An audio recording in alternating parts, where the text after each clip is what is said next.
So yeah, I forgot. It's already 6:31 here on the East Coast in That's New it. Jersey on the Jersey Shore. Brian's still in Australia, but for the last time, and we are back for a all new episode. TGW. What's going on, Brian? How have you been enjoying your time in Oz? Looking It's forward to get been back to Japan, right? I'm sure. it's been amazing. I'm actually not looking forward to getting back to Japan. No, Just yeah, man, the weather here is just amazing. The it's summer coming pizza up there, here. right? It's like right now. It's like spring there, right? Well, that's the thing. Yeah, it's spring, It's but already like the it's Gold already Coast is just 6:31 here on the East renowned Coast. for having just amazing Jersey weather Shore. all year long. Like it's pretty much summer all year long. So it's just I don't know. I just think the Gold Coast has the best weather. Yeah. So I just love it, man. Like yeah, just I mean it's meant to be cold, It's but it's I'm all in a it's all shirt. it's Australia. This is where people go for holiday, and you're just like living there, kind of. Yeah, exactly. So I don't want to leave the Gold Coast. I love it. It's good. But I'll get back. I'll finish up business, take care of business, and get back to my 4K monitor, which is a good thing. I do miss the 4K monitor, so that's one thing that I do miss. Yeah, you just need to figure out a way to And transfer your whole setup to Australia seamlessly without missing a beat. yeah, see, that's where I need to learn how to teleport. I might get some tips from. Do you know an X-Men stationed in where you are? Any Yeah. X-Men? X-Men, yeah, they can just teleport my gear. Oh no. Oh, No. we need to get Scotty from Star Trek, is what it is. Oh yeah. All right, we'll get him around and Yeah.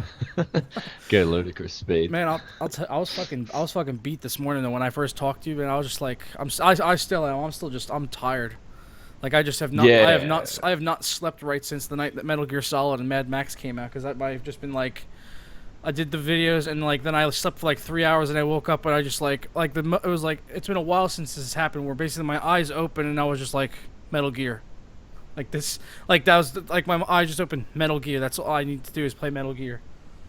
Yeah. So People are saying you just need to up your volume a little bit. So just match the volume. this is like as loud as it goes, really. I mean, Okay. unless Call of Duty has lowered my levels or something. Yeah, this is at 100% volume. I mean, I could talk a Yeah. little bit louder. I can get a little bit closer to the mic. Maybe increase my gain a little bit, but that's about it, really. And then just drop me down a tad. Maybe that'll be balance it out. You'd have to drop yourself down, because I can't lower you any more than what you're at. Okay. All right.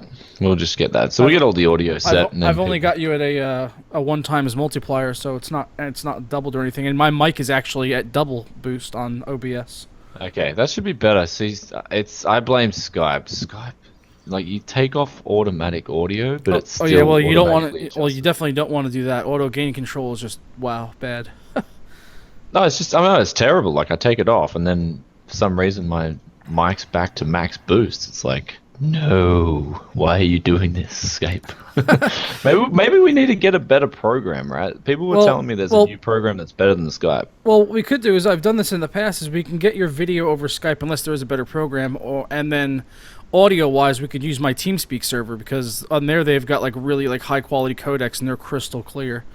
So that, I mean, Yeah. we could do audio on that, and just have this. I could just grab your video feed from Skype basically, because that's all Yeah, I so really that'd be need from better. Skype is the Yeah. video. But yeah, we could use Exactly. we could use my TeamSpeak server or my Vox server, one of those. Probably TeamSpeak would be better. I think they have better quality on TeamSpeak personally. Yep. That's just annoying because I specifically like just set it before not to automatically, and then put it down and it goes back to 100. And I blame Skype. Oh man, well it's not at least it's not as bad as Call of Duty, man. I was playing the beta all like last week. Every time launched the game, it would lower my volume down to 50%. That's why I was so quiet last week for the first half of the stream, until someone said something in the chat about it. It's because I had played Call of Duty before the stream and my volume had gotten lowered to 50%, and I forgot to check it. So it was because of the in-game chat. So it would automatically lower your system volume on the mic to give priority to the program, even though I had exclusivity mode turned off. It was like still just like, no, we're just gonna do what we want. Oh really? So you in the actual microphone properties you took allow applications? Yeah, I always have that's exclusivity headache. mode off. I always have that off, but it still did it. It still just took control. It was like, nope, we're just gonna do what the fuck we want. Yeah, me too. Like that's the thing, right? That's why I don't know. Anyway, people are saying it's great now, which is awesome. So we can listen to the feedback. And at the end of the day, Bob Saget is a twat. So That's, yeah, he asked me to call him a twat. He's a twat. All right. Well, he's a twat. No. So what else? So was Mad Max and Metal Gear Solid, they were released on the exact same time?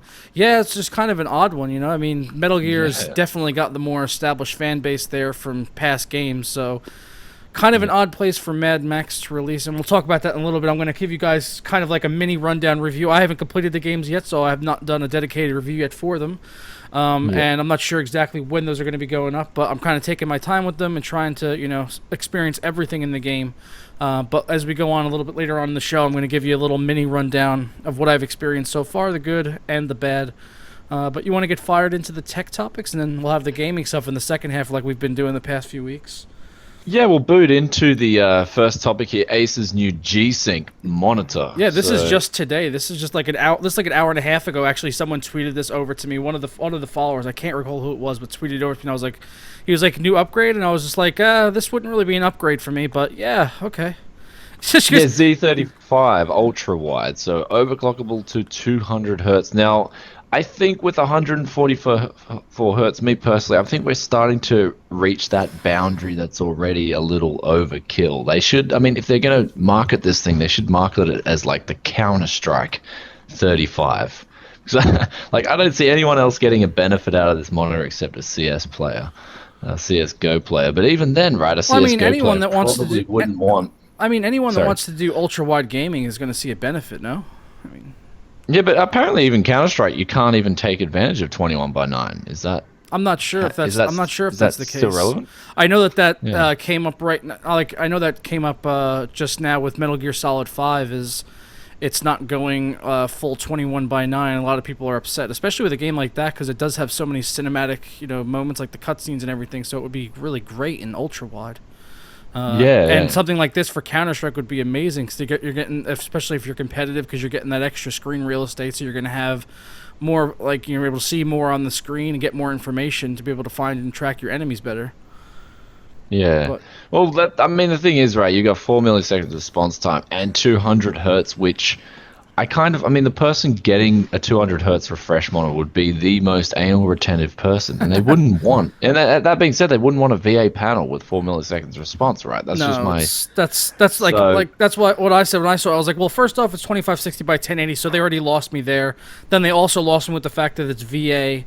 Like VA is, I've had VA panels. It's absolutely horrible just for ghosting. They've got really deep blacks, like better than IPS.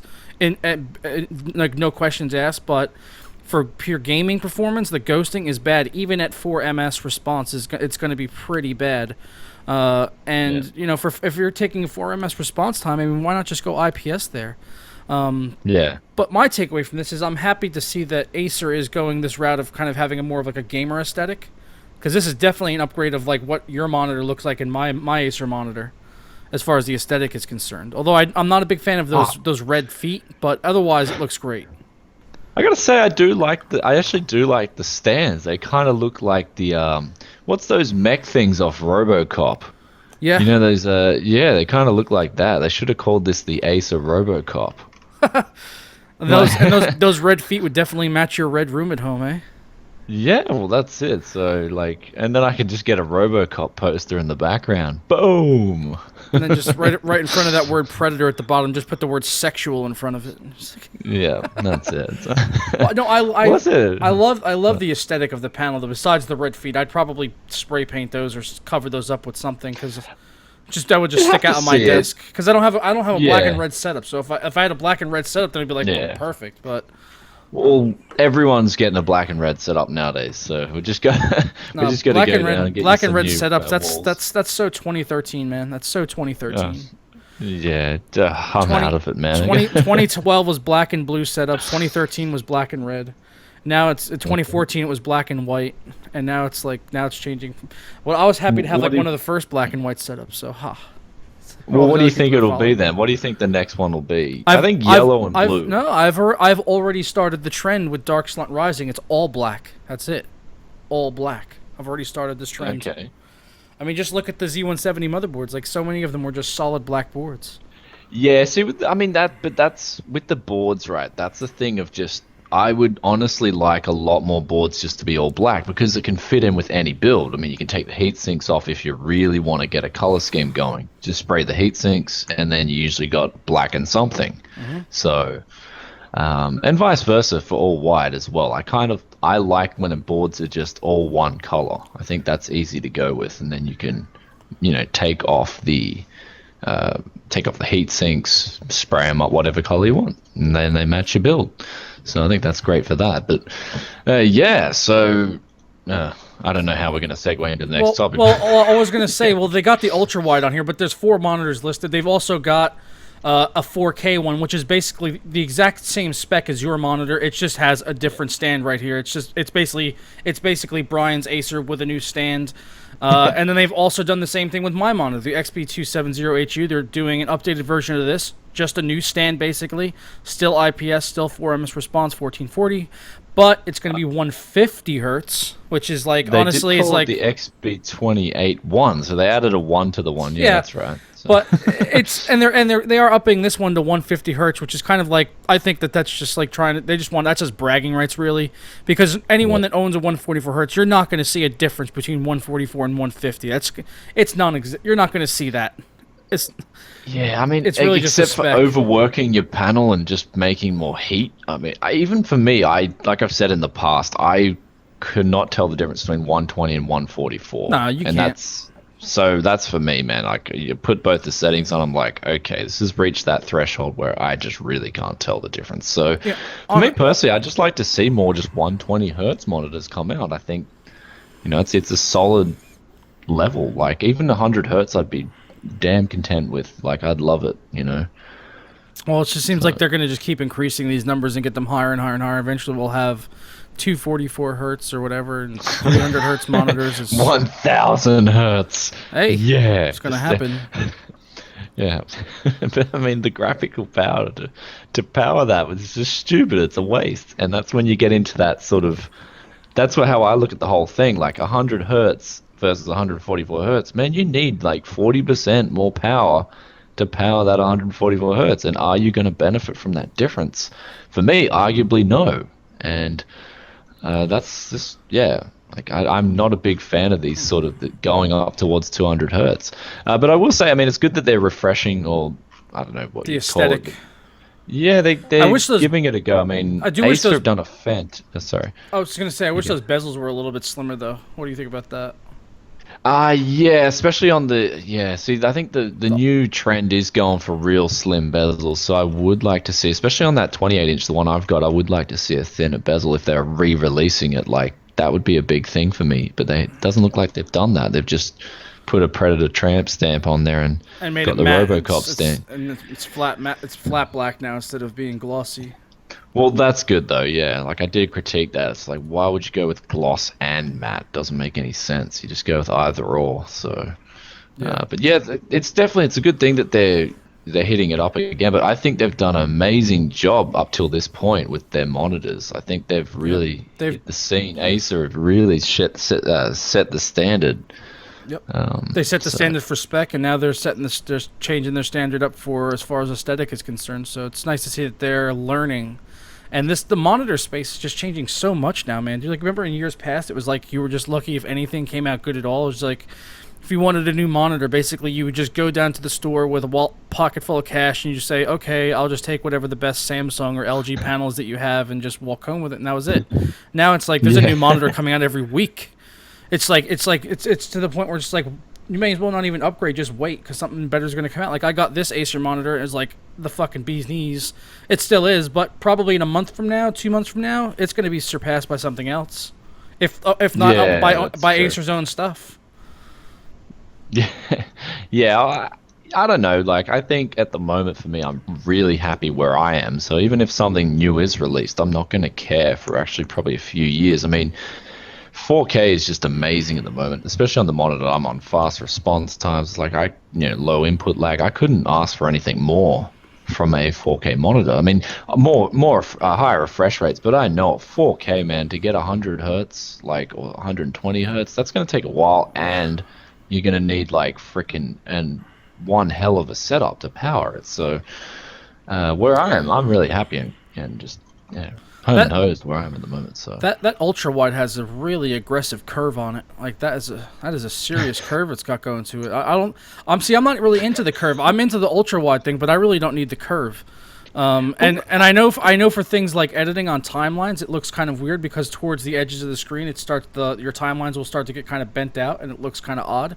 But for like as far as movies and gaming and stuff like that, it's good for the immersion. But for like workflow stuff, it's really not that great having the curved screens.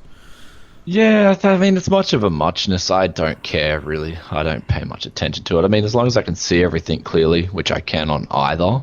I think a slight curve is always a cool thing, a cool touch. But yeah, it does look like a big bend. Eh? It looks like someone's grabbed the monitor and hulked it. It's a serious. Sort of It's more. It's more curved than I've seen on other panels. That's Yeah, a it's like serious it's curve. well, I guess they got to get aggressive. So, and it doesn't. I don't think it's just a camera effect either, because you can see at the end there too, like the arc on the angle Yeah, it's is a real pretty crazy. Yeah, it's a real curve there. Yeah, they've gone one up. Next thing we'll see, it's going to have 90-degree angle bends. It's going to be like well, that's it. You're just gonna monitor. have like. It's going to be You're sitting gonna in the get middle of a head- wedge. Yeah, you're gonna get the head monitor and just put it on your shoulders, and you're gonna look 360 degrees. Oh yeah, this is curved. It's just going to come to. It's just going to come to a point in the middle and just wedge around you.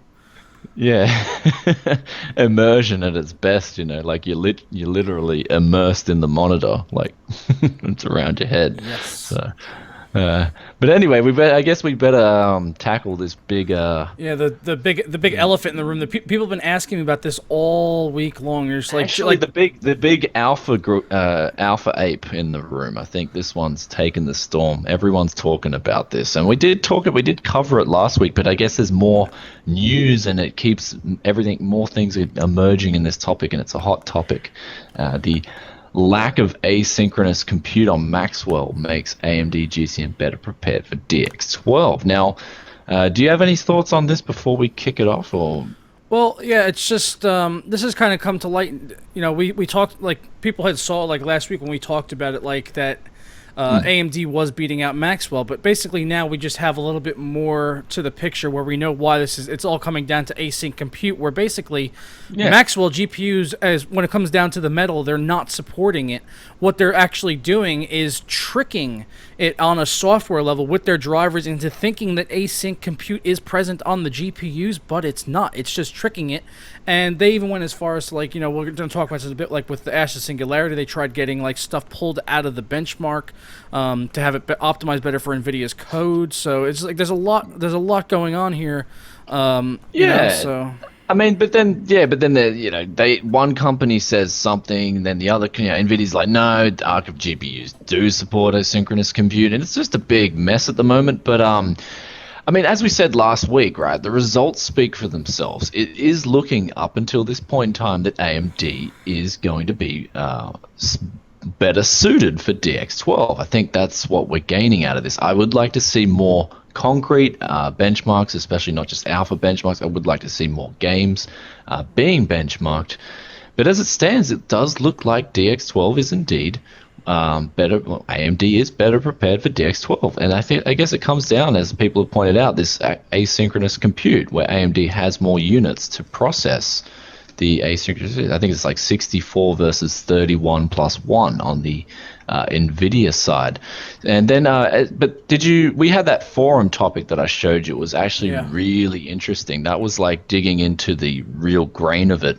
And you saw that it looks like there's two Maxwells. Like there's Maxwell Gen 1 and Maxwell Gen 2. This is what the results are kind of pointing to, where the 750 Ti looked like it was like processing asynchronous compute like Kepler was. That's the 780 Ti. Way but better, then we yeah. look at like the 780 Ti versus like the 980 Ti, it's destroying it.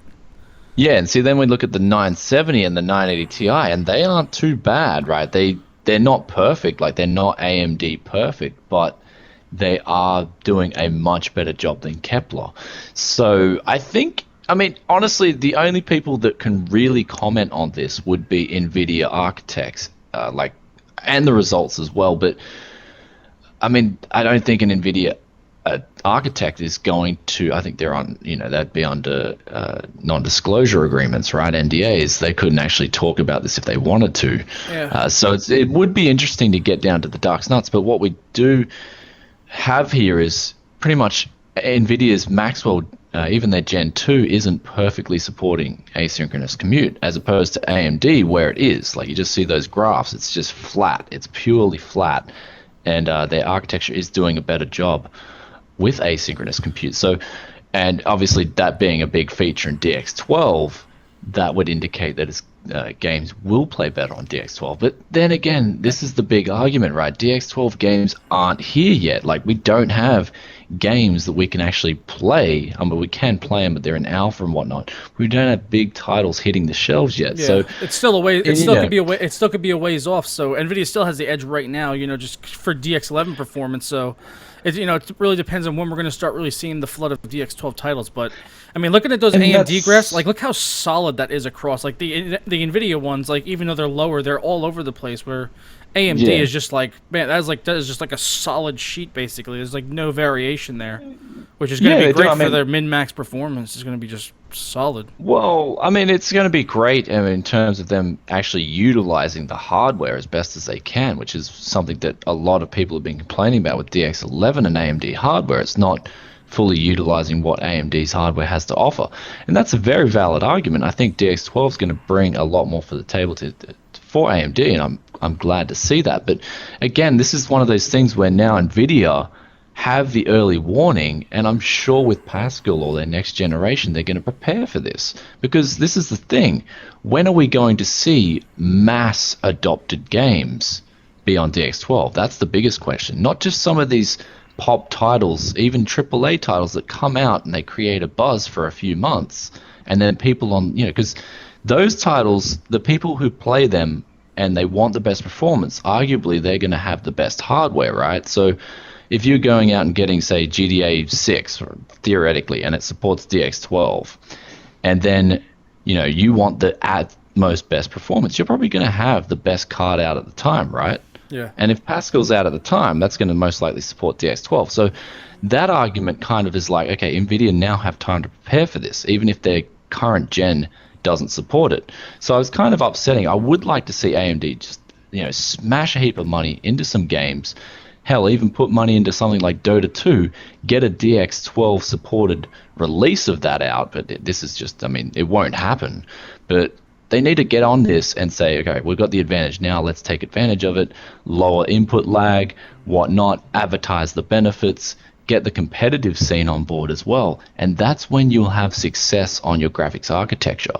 When you're just playing around with some ashes of singularity, how many people are going to buy this game and then play it competitively? That's a big question, right? It's still in early access. People are just buying into the alpha right now. We don't really know much about it, except it's like basically the first DirectX 12 benchmark. It's more famous right now for its benchmark than, because I don't even know how the game actually is. It looked kind of like StarCraft. And that's the thing, right? Yeah, but is this going to be the next Brood Wars? I'd say no, right? Like, that's the thing, right? You need a game that is mass supported in the whole competitive scene, and it needs to be a huge game. And that's the thing. Well, right? it was almost Battlefront. They back earlier this year. It was back in like March or April. DICE said that they wanted Battlefront to have a minimum requirement where you had to have a DirectX 12 capable GPU, and EA said no. They said no, absolutely no. That's it. That's it. It's probably a smart decision at the end of the day, because most people aren't going to have a 300 or a 900 series GPU that's going to be able to take full advantage of DirectX 12. So, and that's what I'm trying to. And that's what I mean. That's what we're getting at here, right? A lot of people are on, say, 650 Ti's, or they're on the R9 270s. They're not caring about the latest architecture. They're not caring about the latest gen GPUs. And with that being said, they're going to be on DX11. Even if DX12 games are released, they're going to have backwards support for DX11, possibly even DX9. And that's the biggest thing that worries me, is that, now that this advantage has come into the limelight for AMD, they're giving Nvidia ample time to prepare for it. That's the biggest thing. That's the biggest thing that concerns me. And I would like to see AMD gain an advantage. I would like to see them come out as top dog, but Drake Owens brings up a good point. He said the issue to him is that Nvidia sold their cards as DirectX 12 compatible, fully DX12 compatible. Even go as far as saying, like, our old 700 series isn't fully DX12 compatible, but the 900 series is. Now, I was talking to you a little bit about this before the show, and it's just kind of like, it's like maybe it is, maybe it isn't. It's just pure speculation. Is like, did they do this intentionally, so that they could come out with the Pascal GPUs in a year's time from now and say, hey, here's our Pascal GPUs guaranteeing an 80% boost in performance on DirectX 12 titles over Maxwell architecture, and not really admitting to anyone that the whole time that, that Async wasn't being supported on Maxwell, because are they getting their hands caught in the cookie jar again, just like they did with the 970 with the 3.5 gigabytes, where they probably just didn't think anyone would notice.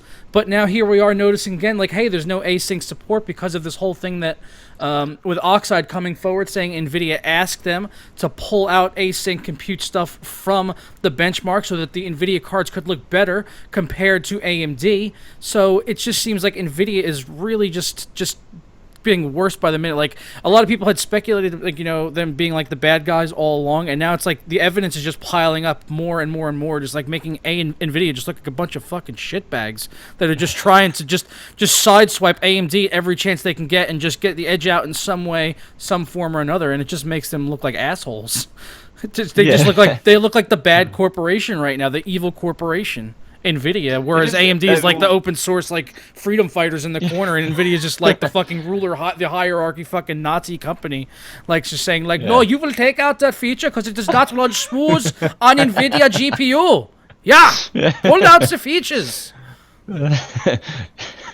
Oh man, that's funny. Yeah, this Hitler guy. You take the feature out right now. You will get rid of the features and you will like it. Yeah. So, I was gonna say, yeah. I mean, fully DX12 compatible, and then we've got to read the fine print, right? This is what it's all about. And then in small letters down the bottom, it's got like on a software level. And so that's the thing, right? They don't. I mean. Yeah, they're going to say Nvidia, Maxwell's fully DX12 compatible on a software level.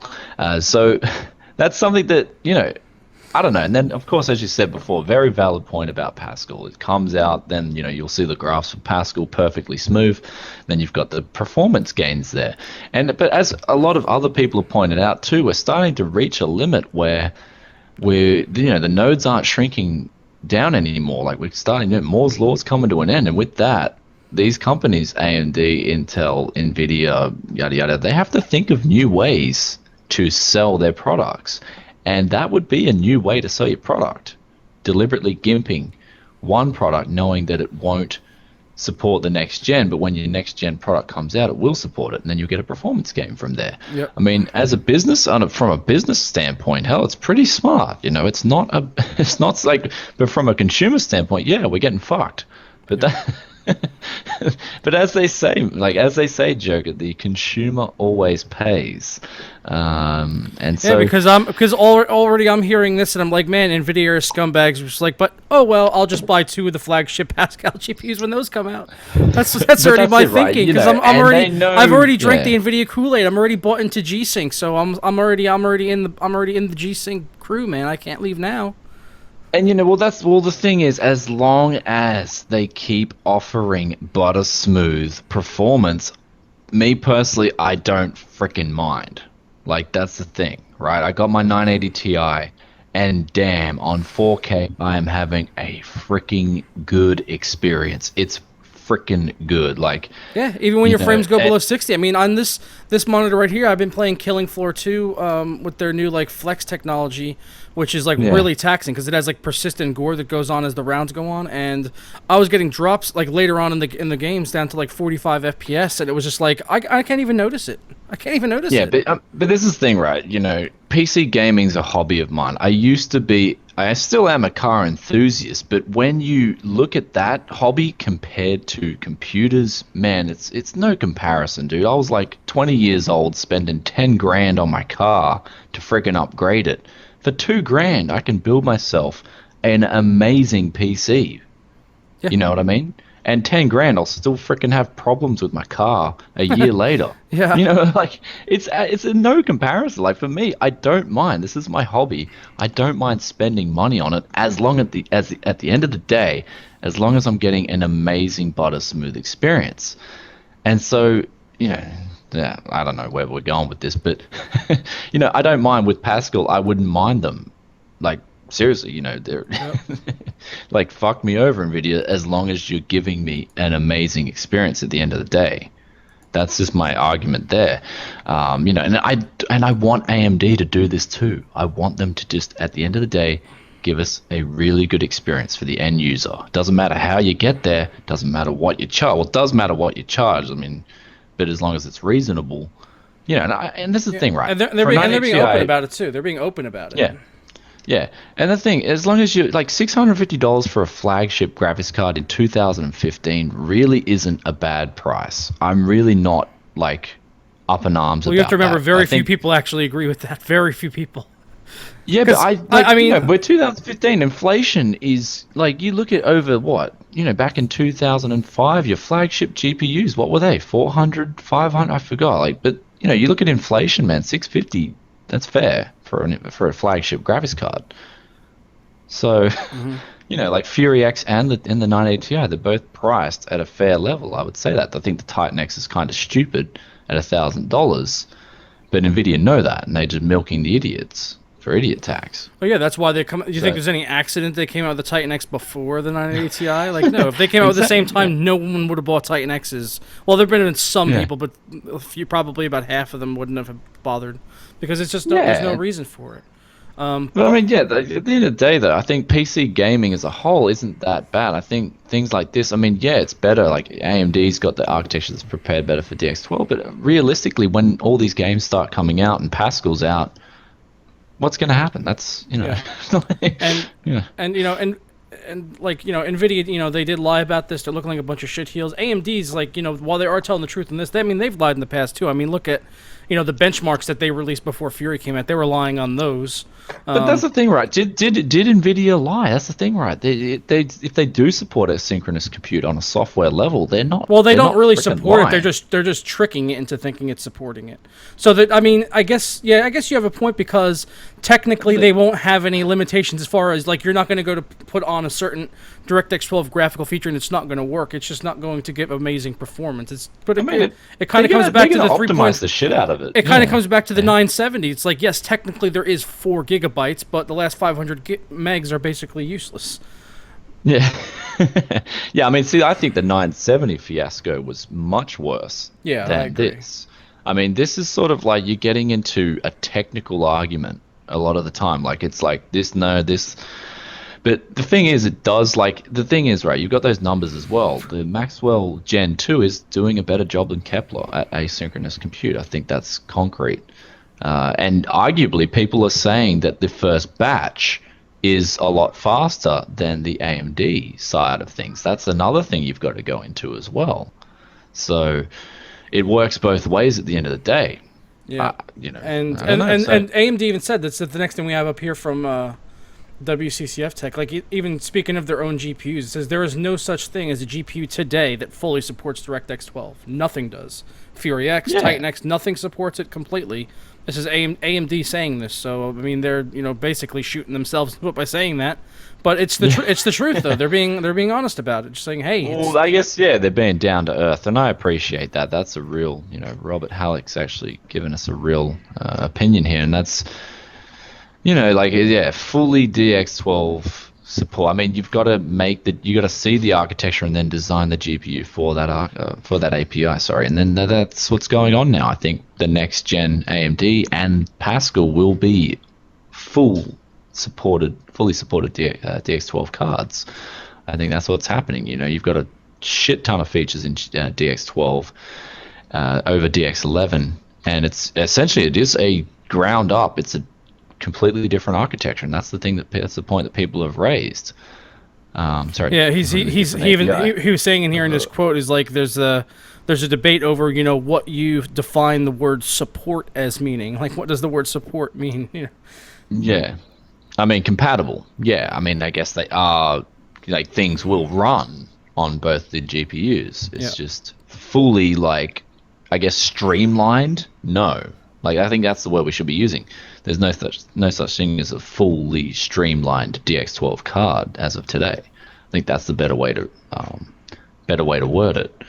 So, but anyway, that's much of a muchness, right? We can sit here and argue that for days on end, but at the end of the day, like, when the games are released, when the games start coming out in mass, and then the performance figures come out, then we can judge, right? I can't really say, okay, because of an alpha Ashes of Singularity benchmark, Nvidia is just doing so poorly, because look at it, right? The 980 Ti, even in that benchmark, the 980 Ti on DX11 was performing just as well. I think it was the 980 versus the R9 390. What X was it?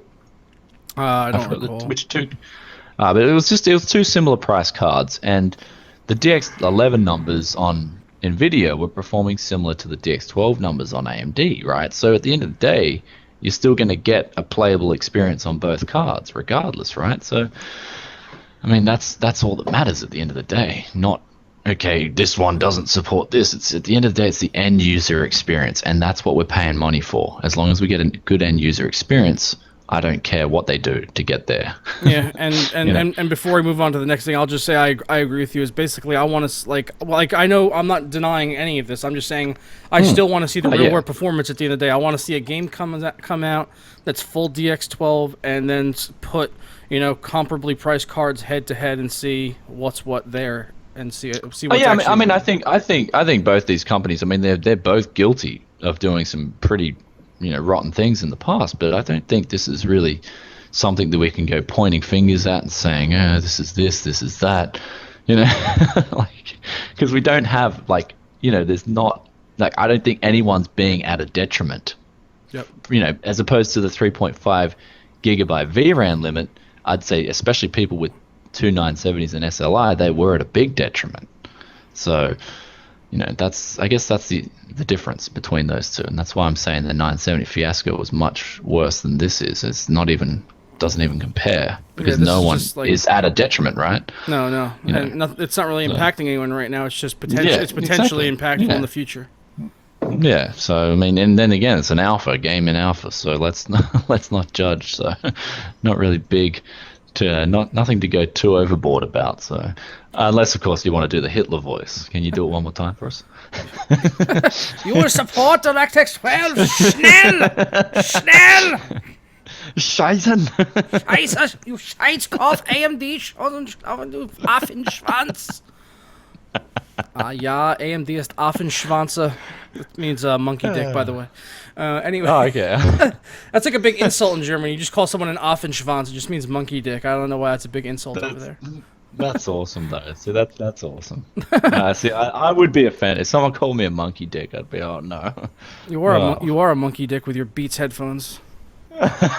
He's a Beatsenschwanz. Beatsenschwanzer. Fucking Beats dick. Oh my god, I just realized I just said beat stick. Like, he beats his dick. Every time you insult me about Beats, I'm just gonna give Beats some free advertising. I don't care. Beats headset is sponsored by Beats and Logicool. And then I might even, if you're lucky, I might even do the jingle bells. Ooh. So you want to move into this next story here about the Microsoft? They're bringing their amazing privacy robbing feature set from Windows 10 to Windows 7 and 8. So if you thought you were avoiding Microsoft raping your data by staying on Windows 7 and 8, guess again, because now they're bringing it back to 7 and 8 so that they can steal all your shit here too. Yeah, woohoo! Yeah, so I mean, that's it, right? If you're not happy with the Windows 10 experience and you don't like the fact that you're sending Microsoft information, hell, they're going to roll out an update for 7 and 8 to make sure that you don't like 7 and 8 too. And how awesome is that? And I will say that if you are worried about this, Tech Syndicate, Logan Tech Syndicate, just today actually put out a really good video for Windows 10 on how to disable all of the privacy stuff like that with them trying to steal all your information. So He's got a full guide Oh, over there, but for how to disable that's good. everything on the back end. Like even like during the initial setup, you can turn stuff off, but there is stuff that it misses. And there was even an application that you can get. It's designed specifically for Windows 10, so you just load up the application and you could just check all of the boxes on there, and then it'll do everything automatically for you. So it's like Ninite for privacy protection on Windows, which is pretty sweet. Yeah, man. If you want like the best anti-privacy, anti-whatever, like, yeah. If you want the best privacy protection, just go see Tech Syndicate. Like he's, that's pretty awesome. Like I'll have to watch that guide actually. I haven't even upgraded to Windows 10. I was gonna do it when I got back, but like I don't like it how we are essentially being whored out to Microsoft, right? The real reason they're doing this is to use us for marketing data, which they then on-sell to companies. And we're just essentially being used. It's just like free to play games, man. If a game or a software is free, then you're the product. No, exactly. I don't want to be a freaking living, breathing survey 24/7. It's like I don't like that. If it's optional, I don't want to be spied on. You know what I mean? Mm-hmm. So. There's enough programs out there that already do this kind of shit. I don't need my OS doing it at a native freaking level, Yep. Okay, you boot it up, Windows, and then straight away 5 minutes later you're into porn. Let's send that to the porn companies, and then we can send. It's just, I don't know. Like I'd rather not have my personal data just being whored out. Like I don't like that. I think they just want everyone on Windows 10, so they're just trying to merge the experiences so people have no excuses left to not get on Windows 10. Because they just want everyone over there so that they have full control over us. I think this is Skynet is going live. Well, that's it. It's Skynet, Micro Sky, net, Micro Skynet, exactly. Yeah, microsky.net. That's what it'll be. Yeah, I think that's it. So, it's nothing really too big to report on, except that I don't like it. I want people to be able to have the choice. I mean, some people don't mind being whored out. Hey, Microsoft, I love you. Yeah, and I'm a Microsoft fangirl. I just wanted take my data. I wanted to bring it up so that people are aware about it, because if you're being spied on, you should know about it. And, with these updates, like if you're on Windows 7 and 8, definitely go back now since you've updated and go through your privacy settings, make sure you have everything ticked off. Like I said before, watch Logan's video. He goes over everything. There was stuff in there that I didn't know about, so I was glad I checked it out. But yeah, it's just fucking what the fuck, Microsoft. And I'm still not updating. I'm still not updating to 10 because there's still no DirectX 12 games, and it's still unstable for SLI and all that shit. So it's like, ugh. Well, I haven't even bothered yet. Like, to be honest, nothing in my life would change if I upgraded to Windows 10 except potential problems. That's all it is, right? Yeah, so we don't want. And Cortana is transcending. That's it. I mean, it's just it's just one of those things where for me, that's my philosophy on everything, right? Don't change something that's good, right? You don't need to. So that's the reason I haven't upgraded to Windows 10, though a lot of people are requesting that I do update and then do a full, Bryan, how do you optimize your OS? So, make it fancy, make it cool, make it snappy. So I will be doing a Windows 10 optimization guide just because I love you guys. That's the only reason I'll do it. So I'll upgrade to Windows 10, get through all the hacks, get through all the problems, disable all the crap I don't need, and then I will tell people. You don't want to do a guide for how to prevent slowdowns? I had someone ask me to do that, and I was just like, man, I just use common sense. It really would be a short video. It's like it's really just all it is. It's just common sense, Just keep your computer clean. Don't download shit. If someone says, hey, download this jailbreak app, just don't do that. Just pay attention to what the fuck you're putting on your computer. Basically, don't put anything on your computer that you don't know is going there. When you are installing free software, be aware of what boxes are pre-checked for you. Things like that. That's basically it. Just common sense, really. Yeah, a lot of it does play down to common sense. So, do you want to move on now to the Nvidia releases a new GeForce driver 355.82? Yeah, Nvidia, just the day before the release of Mad Max and Metal Gear Solid 5, they released their new WHQL driver 355.82. Which brought forth what they call the best performance for those games, as well as SLI profiles for those games.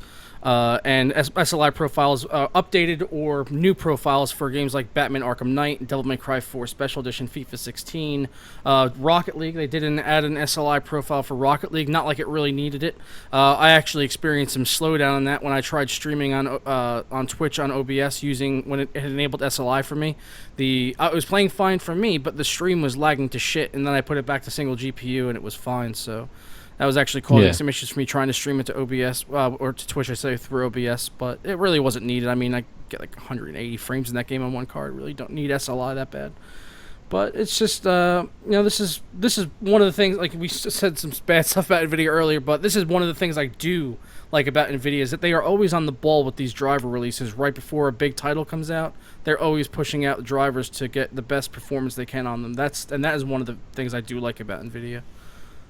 Yeah, well, it's nothing but good news, really, for gamers that there's a driver the day before it's released. I like that. I think it's a good thing, right? You're going to get the most out of your hardware, and, you're going to know that, it's always a good thing when new drivers are released. That's all I can say. So you were saying, so the performance is really good on these games on a single card on both these games. That's the end verdict, right? Yeah. Basically, both Metal Gear Solid 5 and Mad Max both run phenomenally. I don't think anyone's going to have trouble running either of these games, no matter what. Even if they're on something like 750 Ti, I think you're going to be able to run it okay, pretty damn well. Probably better than other AAA titles that have come out like in the last year or so, where you may have been struggling at 1080p.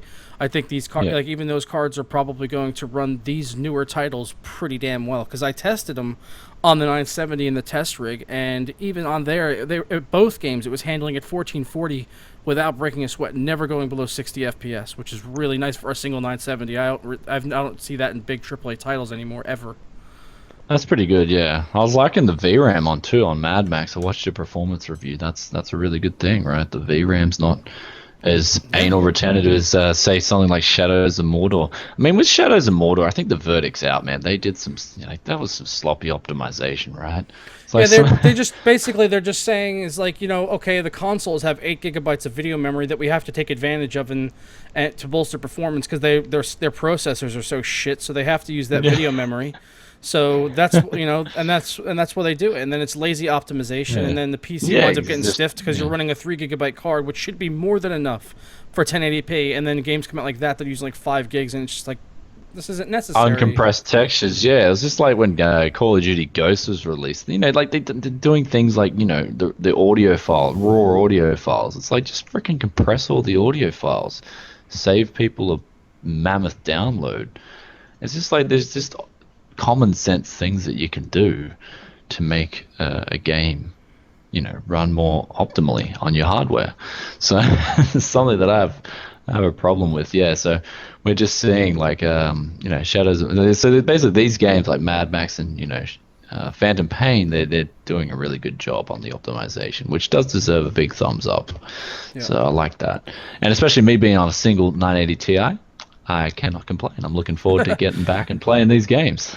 I'm sure you'll probably even be fine at like 4K, man. On these two games, I think you'll be able to handle at 60 FPS no problem. Like MGS 5, really well optimized, even though it's capped at 60 FPS, which it talks about. It's annoying, and in delivering a performance review, it's definitely something that has to be brought up. But playing the game, it's really not bothering me. I'm not being bothered by the 60 FPS. It doesn't get in my way of enjoying the game at all. But I just as part of doing a performance review for on the PC, it's got to be mentioned, and it is shitty that it is capped at 60 FPS. But if you do uncap it, you can uncap it using a hex editor, but it causes some wonky shit with the physics, kind of like Skyrim, which had issues with that stuff as well. Like, you remove the FPS cap and like tables just start floating everywhere like there's ghosts. So start getting flashes and all kinds of crap. You don't want to do that. That's true.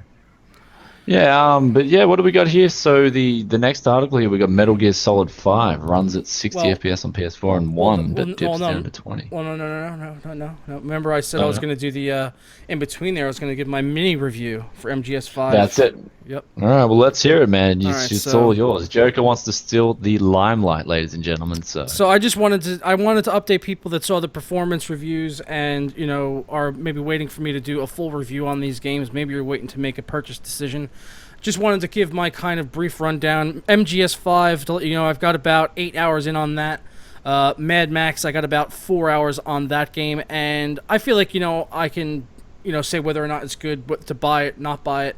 Mad Max, I would say it's a buy at the price you can get it at right now on CD keys. On CD keys, you can get that game for $20. I wouldn't say to buy it for $60. No, don't buy it $60. It's not worth $60 because it is Shadow of Mordor with cars.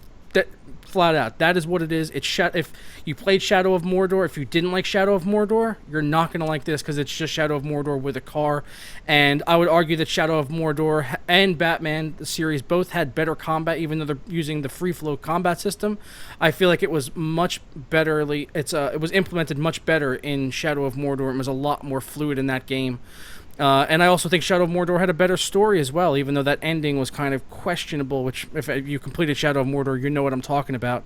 But the story so far in Mad Max, it's kind of just humdrum, and a lot of the things that you do in the world are really just repetitive. You're just like going around, hold A to pick this up, hold A to collect this scrap, hold A to collect this scrap. You just drive along, and there's icons on the minimap, and you go there and you interact and you do some random shit. It's a completionist's wet dream. If you just want to play like open world games like that, like Assassin's Creed, and just go around and do just shit that means absolutely nothing just so you can get a 100% completion rating, then you're going to be all over Mad Max like white on rice with a paper plate and a glass of milk in the middle of a snowstorm. So if that's the case, then pick up Mad Max. You can get it for $20 on CD keys. So for that price, it is worth it. For Metal Gear... Can I just pause you for a sec? We got a guy in the comments called Konami. Yeah, have you seen this? Fuck Konami. All right, let's continue the review. Yeah. So anyway, for fuck Konami, love Kojima. Metal Gear Solid 5, as I mentioned in the performance review, initially in that first level, that prologue in the hospital scene, I was blown away. I was really enjoying that. But now that I've been playing it for a while, I have to say I'm kind of disappointed with Metal Gear Solid 5 for a few reasons. First off, I find a lot of the open world elements sort of detract from the story and things, as opposed to previous Metal Gear games where everything was kind of, very, very specific. Like you were doing this for a reason to like save someone or whatever. Now there's just a lot of fluff. There's a lot of just kind of like almost like Far Cry-ish elements. There are like, you come up on a base and you pull out your binoculars and you tag enemies. It's very much like Far Cry where you're tagging enemies with your camera, and then you go in and you clear out the base and you complete an objective and then you get out and that's it. And you could either run and gun and kill everyone, or you could sneak out. It's very not Metal Gear. This is not like any Metal Gear game I've played before, so it's completely takes you out of the element as far as that is concerned. As far as the characters, I'm really disappointed with Boss, because in previous Metal Gear games, you couldn't get David Hayter, the voice actor for Snake and Big Boss, to shut up, and he did a fantastic job. This time around, they pulled in some star power by getting Kiefer Sutherland to come on board, but I feel like they almost like couldn't afford to pay Kiefer enough or something, because the guy doesn't fucking talk. Like, Big Boss like hardly talks in this game. There are whole cutscenes, like, 10 minutes long, where he doesn't say a single word. So it's just like, what is going on here? Like, the story seems somewhat lacking for that part, because Big Boss, it just feels like he's really not very present in the whole. Like, a lot of people are going around him just talking, and he's just like sitting there like staring, like say something, Kiefer, say something. Where's the bomb, Chloe? I don't know. Say something. Say something. It's disappointing for that respect, the gameplay and the stories and the voice acting and all that. So, I mean, I hope it picks up maybe later on in the game, but right now, so far, like 8 hours in, like I said, I'm kind of disappointed as a fan of the series to see the direction that it's gone in, and it's unfortunate that it's Kojima's last one. So, but I hope it gets better, and I'm gonna complete it before I do my full review, because I wouldn't want to pass judgment here, 8 hours in and say, oh, I hate it because I only played 8 hours and I didn't get the full story. So I'll have to wait and see a full story. But like I said, this is just like my mini review, first impressions on the game, to sort of let people know where I'm at right now at this current state of playing the games. Yeah. So basically, is it worth the money? That's the big question. So do you reckon it's worth the money? No, it's not worth $60. Okay, cool. That's the end. At the end of the day, how much would you say it would be worth based on your experience thus far with Metal Gear Solid 5? So I know what to pay for it. God, I accidentally opened up a tab. Sorry. So you're saying 20? So it's $20 for Mad Max. That's pretty good. What about for Metal Gear Solid 5? What do you think? Metal Gear 30? Solid 5. I don't know. It's hard to say right now because of the whole thing with Kiefer just being kind of dropped out of it. And I just want to say that was actually the real Konami YouTube channel that was just in here in the man, chat. they got wrecked, dude. Oh my god. So Hey, like, hey, Konami, you know what? If you're hey Konami, if you're still in here, yeah, why don't you go back to making your fucking slot machines, you fucks, and stop ruining our fucking franchises. You fucking got rid of Kojima, and you force your fucking employees to work in slave-like conditions, you cocksuckers. Fuck Konami. Ooh. Get the fuck out of my chat. I don't give a fuck about Konami. They can go suck a dick. The man has spoken. Fuck Oh yeah. Konami So and I mean, love right? Kojima. Yeah. That's it. Yeah, That's how we that's keep it here on so. TGW. We keep it real Yeah. and fuck Konami. Hey, that's it. The man's spoken. So, yeah. So I like that. You know, like at the end of the day, right? I don't like sellouts. So you're saying Konami is a sellout? Konami is a piece of shit. They're a piece of shit company. Okay, yeah. They're an absolute That's piece it. of shit company. Sorry, I mean, That's Konami, a- look, guys, hey, you guys want to get good, you know, you guys have to take care of people who take care of you. That's how the community They works. have no reverence whatsoever for the history of the franchises that people have loved so much on that have come out of Konami.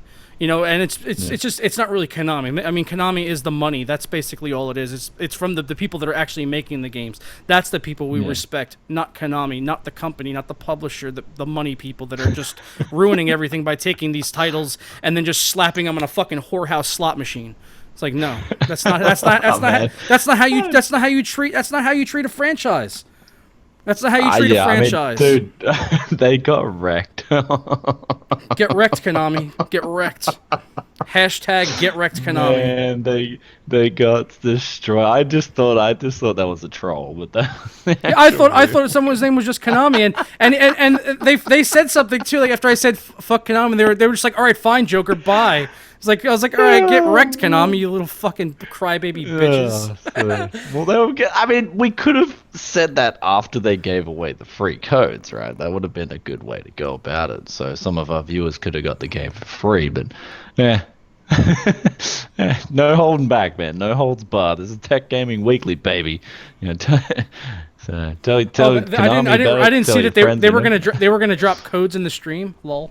I pretty like they said they wanted to give away some copies. I didn't see all that. I would have waited to bash them. I would have waited. Well, I said in the comments, hey guys, don't hold back, go for it. You know, start giving away the keys. Then don't spin bullshit. Just give away the keys, and then we'll maybe have a better opinion of you after you give away some free games. It's like, hey, if they wanted to give out keys, they could have gave me a review code a week before the game came out. You know, otherwise, just no. It's like, if they really wanted to drop some codes or whatever. But yeah, I'm sorry. They can keep their codes and go make their slot machines. Well, at the end of the day, this is why me and Joker teamed up. We both keep it real, man. There's no holding back. If something's shit and we don't agree with it, I'm going to tell you guys.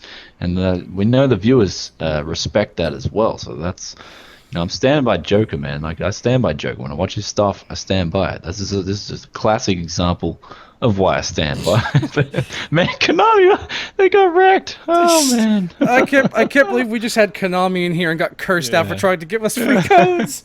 And everyone in chat's like, yeah, fuck them. Fuck their codes. Like, it's great. I love our audience. Fuck their codes. Oh, man. GDFO. That's what pretty much everyone in the comments was saying, too. The people have spoken, man. This is a democracy, baby. So that's it. The people have spoken. So, but yeah, you didn't give us did you give us a price on Metal Gear Solid 5? What do you think it's worth thus far? Penny. Yeah, you can't say? No, I'm just kidding. Yeah. No, $40? No, it's 20. 20. Okay.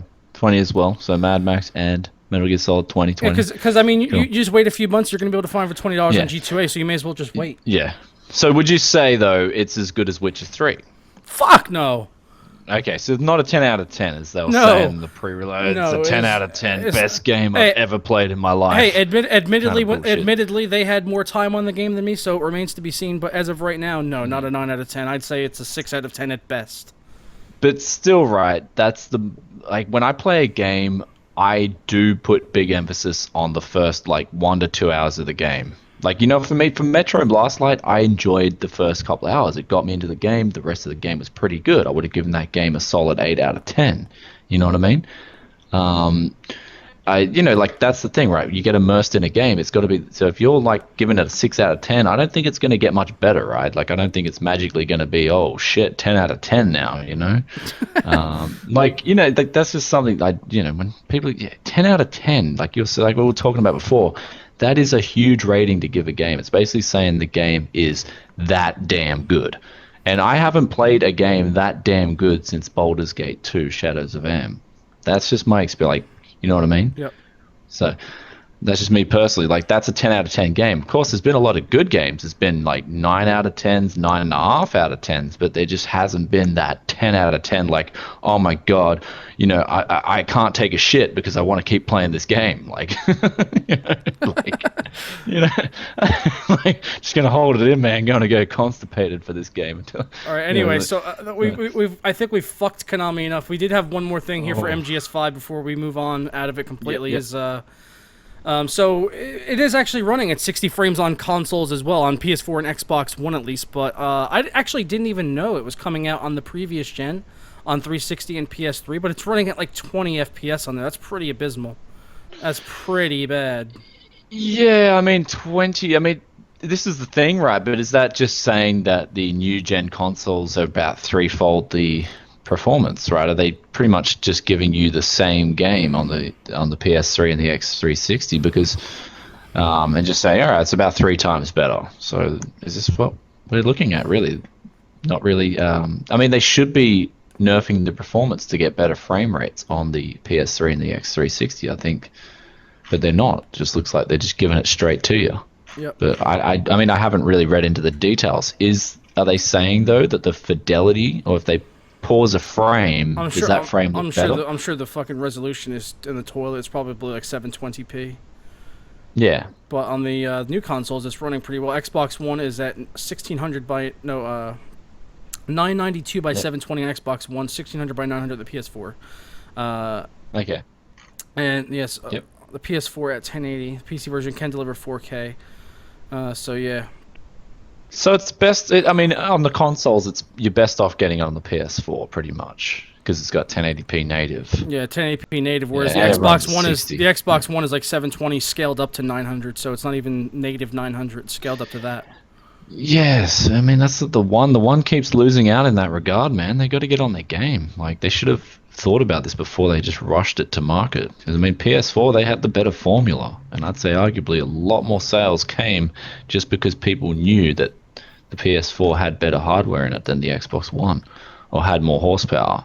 So, yeah, and this is coming out in games, right? We're seeing 1080p game, 1080p support for like native for Metal Gear Solid 5. Then on the Xbox One, it's only 900p. So that's, and people are like, it doesn't make a difference. It does make a fucking difference. The difference is there, Yeah.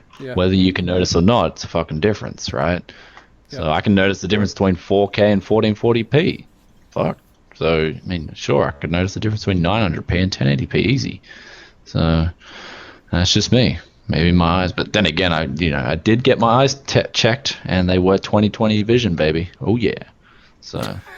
I still can't believe Konami came in and said, "Hey, Joker," and I said, "Fuck Konami." I didn't know who it was at the time, but dude, I told you they're hilarious. In the stream, and it looks like I said to you, this actually looks legit, dude. It's funny. That's too funny. you just like buzzed them off, man. I was just like, oh god, this ain't gonna go down well. But yeah.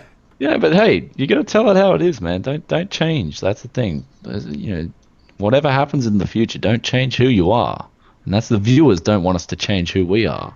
Yeah. I'm never going to forget that. I never forget grassroots, man. I used to be just, when I first started YouTube, I knew nothing, right, about how to make videos and stuff like that. But, the one thing that kept me going was the viewers. They kept requesting, "Hey, Brian, make a video on this, man." And I did. And, that's the reason my channel still exists today is because of the viewers. I ain't going anywhere. Yep. I ain't going to screw my viewer base over. I'm always going to give them just the down-to-earth opinion on a product or a game or whatever.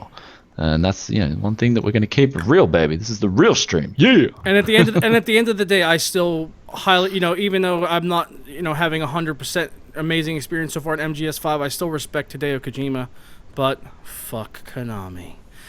So we did have this other news story to move on to here with Star Wars Battlefront. So this week they announced that they are having an open beta for everyone. And it's going to be in early October for the Banter. And I covered this actually over on his channel. If you guys want the full details on the Battlefront beta, you can go check it out on Charlie's channel for the Banter. And he's actually in the chat right now. What's up, Charlie?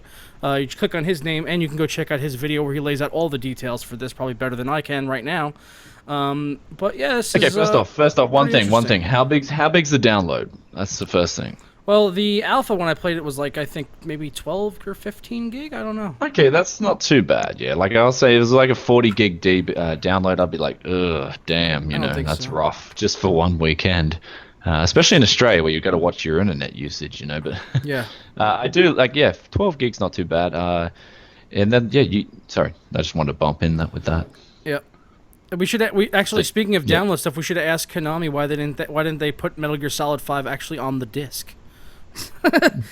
So they bought the disc. All you get is a Steam launcher. Fuck Konami. Oh, really? Is that you serious? You just get a Steam launcher? Yeah. Yeah, you get a box. It's got a disc in it. It's got an 8 megabyte file on it that launches Steam, and you get a CD key. That's it. See, that's discrimination against countries with poor internet. That's Yeah, and people are like, oh, this is nothing new. It's like, hey, it's just because it's not even necessarily about having no internet. Some people just have slow internet or data caps. That's it. So people are affected by that they have to download the full game. I understand most people probably have internet to activate the key. That's fine, but having to download the full thing when you went out and bought the physical media, because probably like 90% of people that are buying the physical media, they're not buying it for the nostalgia factor of owning a hard copy. They're doing it because their internet is shit. Exactly right. Or data caps. That's it. And now we need the Hulk Hogan switchboard. Listen here, brother. Listen here, brother. That's it. That's what we need to tell Konami. Listen here, brother. give us a CD. Anyway, so we got Battlefront though. They won't have a server browser now. To be honest, I'm all for matchmaking. This is one of the things coming into this, reading this. I think matchmaking is a good thing. You just click on the matchmaking button, you're in a game, as long as you have the option to select your ping. That's a big thing for me. And if they offer that, select your ping, one-click button, join a game, I'm pretty okay with that. You've got a different opinion, so you go ahead and shoot that. Well, yeah, man. On the PC, we want server browsers. I mean, this is like what comes up with like Call of Duty every year. It's like PC people aren't adopting back into it because why? No server browser. You could cite Battlelog for being bad. I kind of like Battlelog. I didn't have a big problem with it. I don't know why people hate on it. But, okay, fine, let's, move the server browser back into the game, like back on Bad Company 2. I'm fine with that also, as long as we get a server browser. Because I like being able to set my options. I want to, find, I want to find servers that I'm going to have a good ping to. Maybe certain servers that are going to have custom settings. Maybe that's a big thing, right? Maybe you want to join a pistols-only server or, 200% health server, who knows? Fast vehicle spawn server, stuff like that. And that's the thing, right? They should just offer both. Why not? I mean, you look at MOBA games, like if I look at Dota 2, for example, you can join, normal games, or you can join ranked games. You look at Heroes of New Earth, you can join custom servers, you can play the matchmaking system with a one-click server button. Browser or quick join, just like Battlelog. Battlelog has quick join too.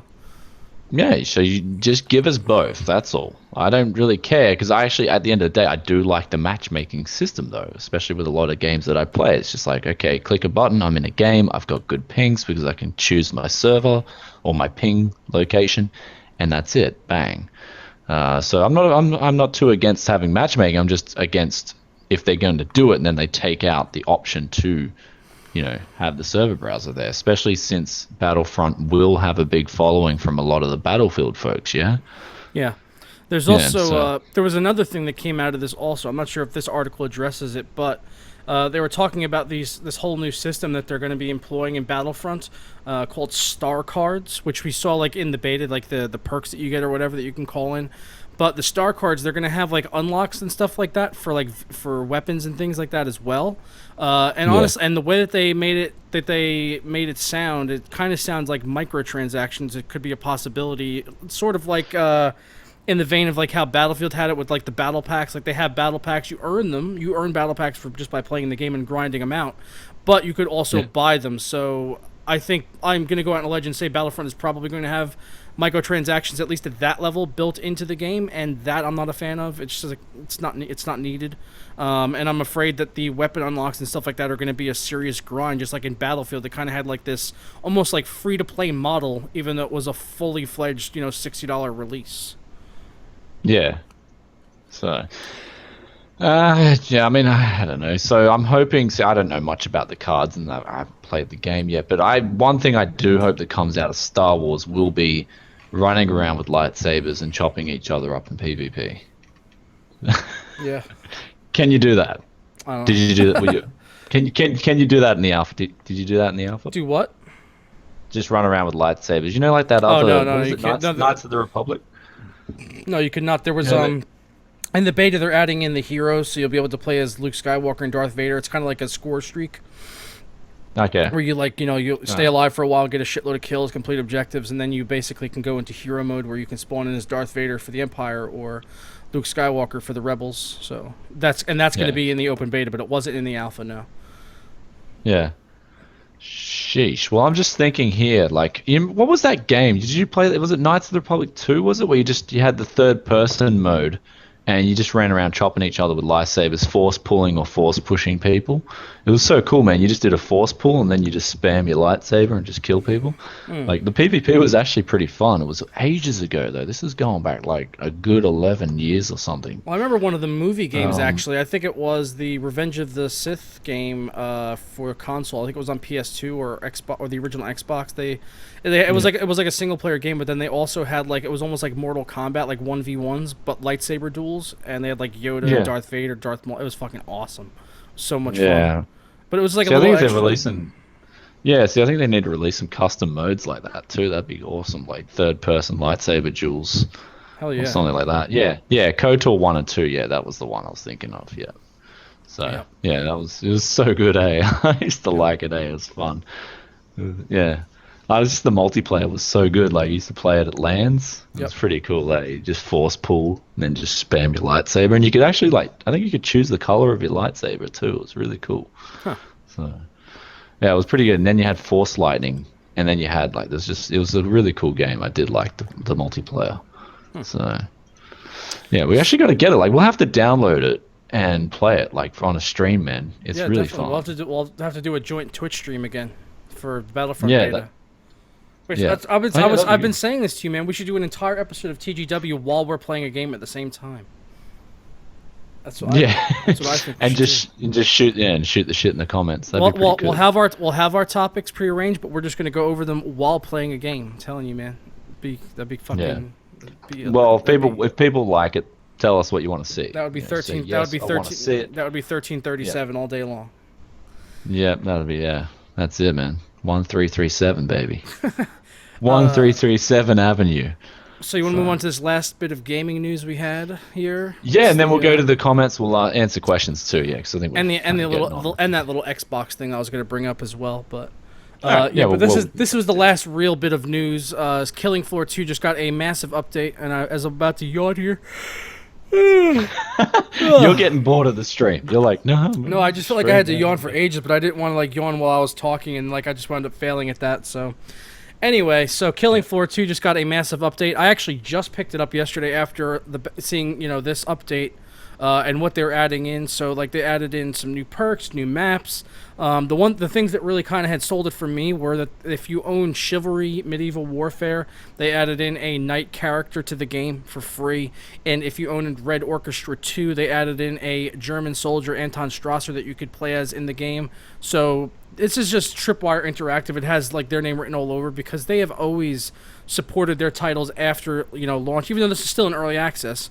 After the launch of their titles, they're always just putting out extra stuff into the game that they don't need to be doing because they're just I don't know. They are and it's all PC. It's PC only, so they are diehard supporting on the PC. So how much for early access? How much did it cost you? It's $30 on Steam, but I got it for $20 on G2A. Oh, nice. $30 isn't bad. Is it worth it? You haven't played it yet. I played it. No, I played it last night for like 3 hours. I played it today for a couple hours. Yeah, it's a lot of fun. If basically, just think of like Nazi zombies on COD, but like on steroids and way more difficult. All right, sweet. Sounds like I'll get it. But yeah, and the last thing that was what really sold me on getting it was that this is the first game to support Nvidia's Flex technology, which is like a new PhysX form of their PhysX, and it's applied to the gore in the game. So now when you like shoot enemies and jib enemies, like it's just the gore goes everywhere, and it's like completely it interacts with the environment, you know, realistically, and it's persistent gore as well. So like you can wipe out a whole room of zombies and then come back to that room a few ways later, and like the blood and guts are just still going to be piled up on the floor. It's amazing. Yeah. It's really nice. Yeah. That's pretty cool. I mean, I'm not a big fan on gore. Like too much gore is just over the top. But no, this is over the top. It's gorgeous though. It's beautiful graphics, man. Okay. The graphics are so good. But like if you like, I don't know. I've played some games in the past where you put one bullet and it's like massive, just blood everywhere. It's like, like how realistic is the gore though? I don't know how realistic gore can be when you're killing zombies, but it's. I mean, like if you compare just a Hollywood action film to the game. Yeah, it's like Walking Dead status. Like you just pop a head with a pistol and it just explodes like a fucking melon. You know, it's just like. Like blood for instance, everywhere. if you watch that latest, I think it was the latest. For example, bad example would be like that latest 300 movie. You know, not the original. The original was really good, but the latest one was just like too much. The gore was just like, is that really necessary? You cut someone and there's just like fucking ample amounts of blood just going everywhere. Well, that is kind of how this is like, and like there's like it goes into like slow motion, and you can like pop enemies' head and it just explodes everywhere. And there's like kind of like boomers. I call them boomers, but basically it's just fat zombies. But I'll just call them boomers because that's what I think everyone recognizes that term from Left 4 Dead. But there's like boomers that explode after you kill them, and like their fucking guts go flying everywhere. And the sound effects are like disgusting. Like you can hear like the blood and guts like dripping and hitting the floor, and also the soundtrack, amazing soundtrack on this game, just like really good, like heavy, like black metal, just like it's so good.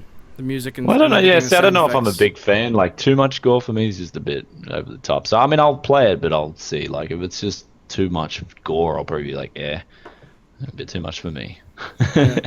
So I like realistic gore, but just when it's over the top, it's like just trying to please a certain audience. That's just how I feel. Yep. And I'm not in that audience, so I don't know. Yeah, so that's it. Do you want to move on to the new Xbox One SKU?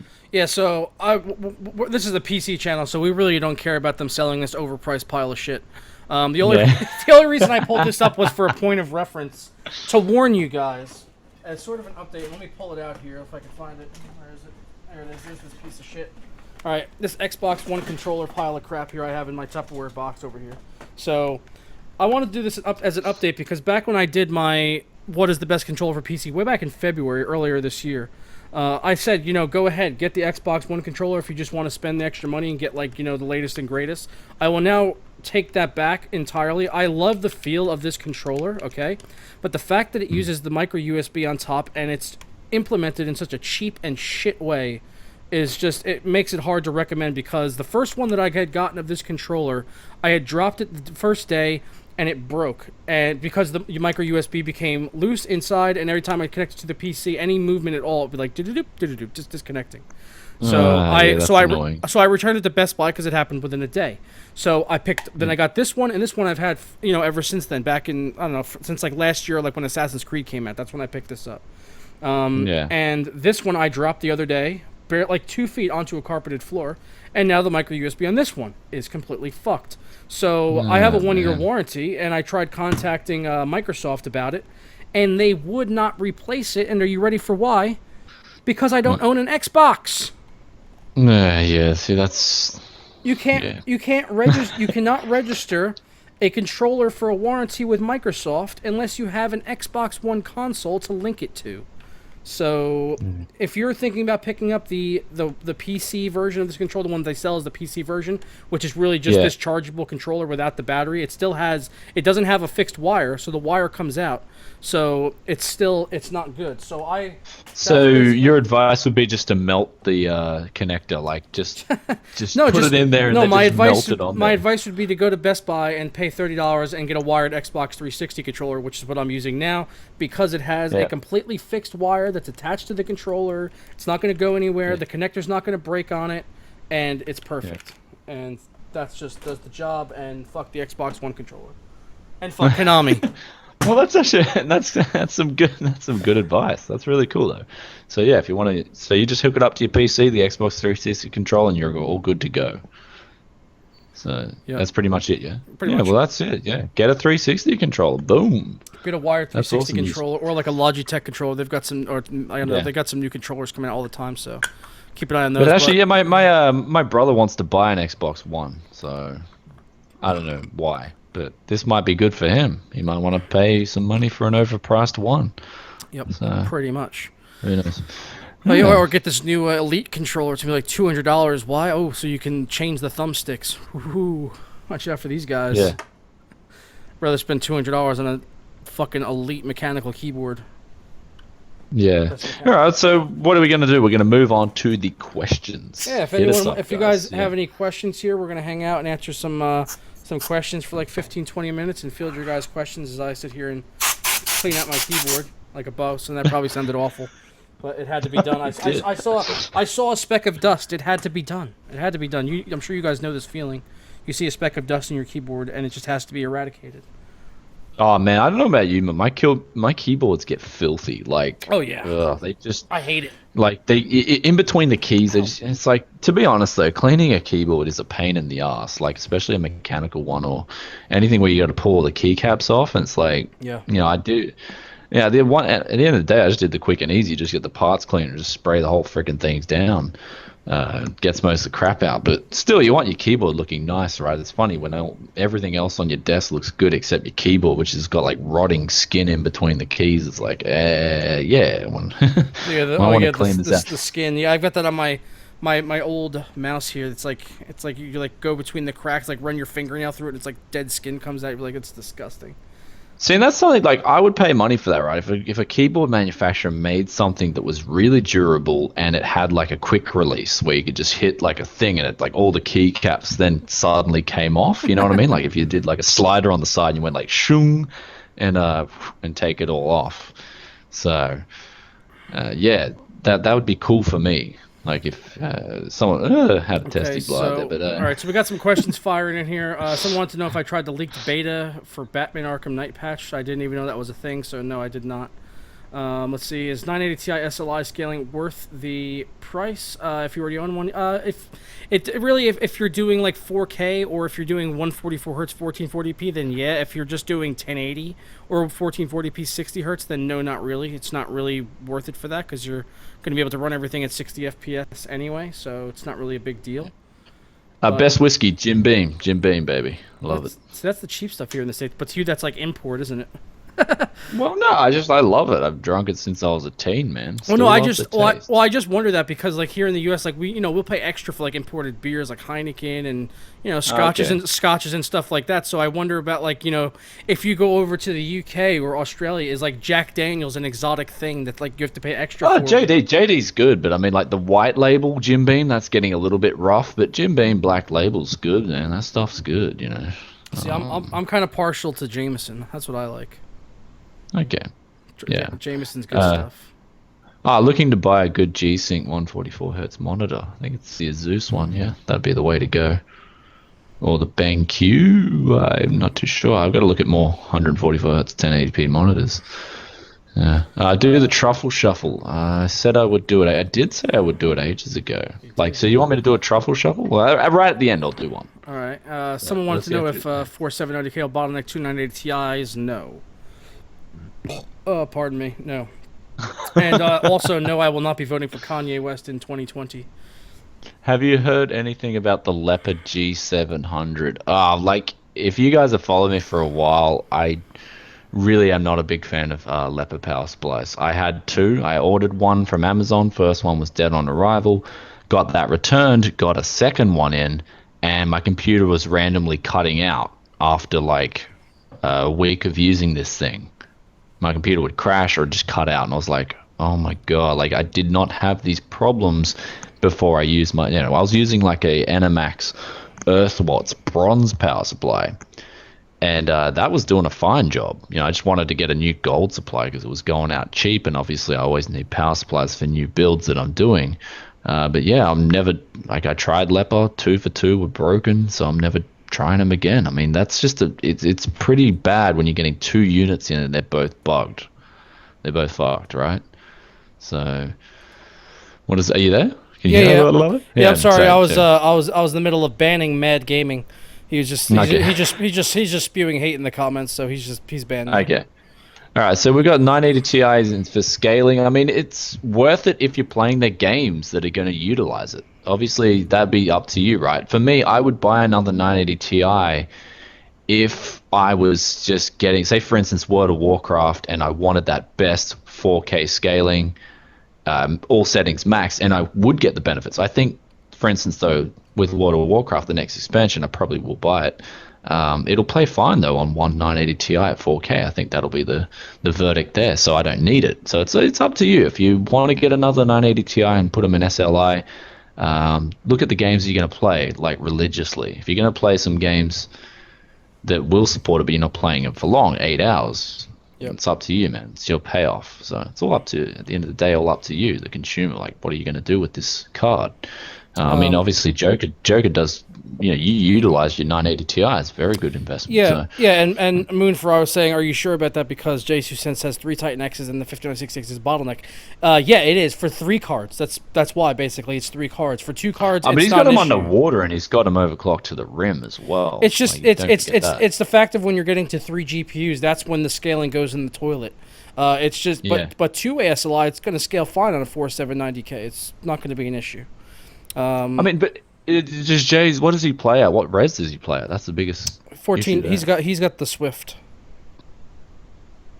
Okay, so he plays at 1440p. If he stepped up to 4K, that bottleneck would be probably non-existent. So no, he's in the same boat as especially with 3 Titan X's. That I mean, they got 12 gigabytes of VRAM too. Like, I would step it up to 4K, but he probably prefers the smoothness of 144 hertz. Yeah. Yeah, he's a frame rate whore like me. He doesn't. He's like, he joked about that. People are like, oh, you can get 4K. He's like, yeah, but I don't want to lower everything down to medium to get 60 frames. Like, although I don't think you'd have the issue with 3 Titan X's. Honestly, I think he's a bit of exaggerating there, but yeah.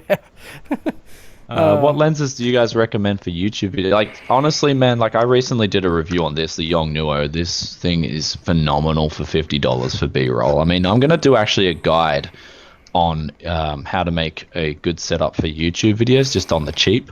Because, like, I mean, I got an EOS M, the body, for like $100. You get these for 50. You get an adapter for 50. Get the 22mm lenses for filming. And then for like $300, you've got yourself a freaking amazing setup for doing all your videos. Of course, you have to add the tripod costs in there. You'll have to. I mean, the good thing about the OSM is though that the ADC on board, it's got a decent amp on it. It's actually really good. I capture my audio straight into the camera, not a problem. Yeah, you're gonna save some money definitely by going with buying like just a few ranges of prime lenses, like like a 24 STM, the 50mm, and like an 85. You're gonna have, you're gonna wind up changing lenses a lot more often, but it's gonna be cheaper at the end of the day. And that's I had been doing that for a while with my 50mm and just limiting myself to using that, and it was it's a good lens. It's a really fast lens, so it's great in low light. But now it's switching over and just getting a high quality zoom lens. It just makes my life so much easier because I just put that lens on my camera and just walk away. If I need to do something wide, I go back, I step it back to 24. If I need to do something close up, I could put that shit in macro mode and get right on it, and it is fucking sharp as a tack. But you're paying for it because when zoom lenses, the quality can be kind of questionable at the lower end. You get some lenses will have like lens creep and be a little maybe wobbly. You got to make sure you're getting IS. Definitely, you want to get some image stabilization there on a zoom lens. So Yeah. I'm happy with this. You know, always try to find secondhand if you can. You're gonna you might save like half the price. But just be careful though with secondhand though. You can get people just selling Yeah. like the you know the Yeah, shittest end of be that careful. sample.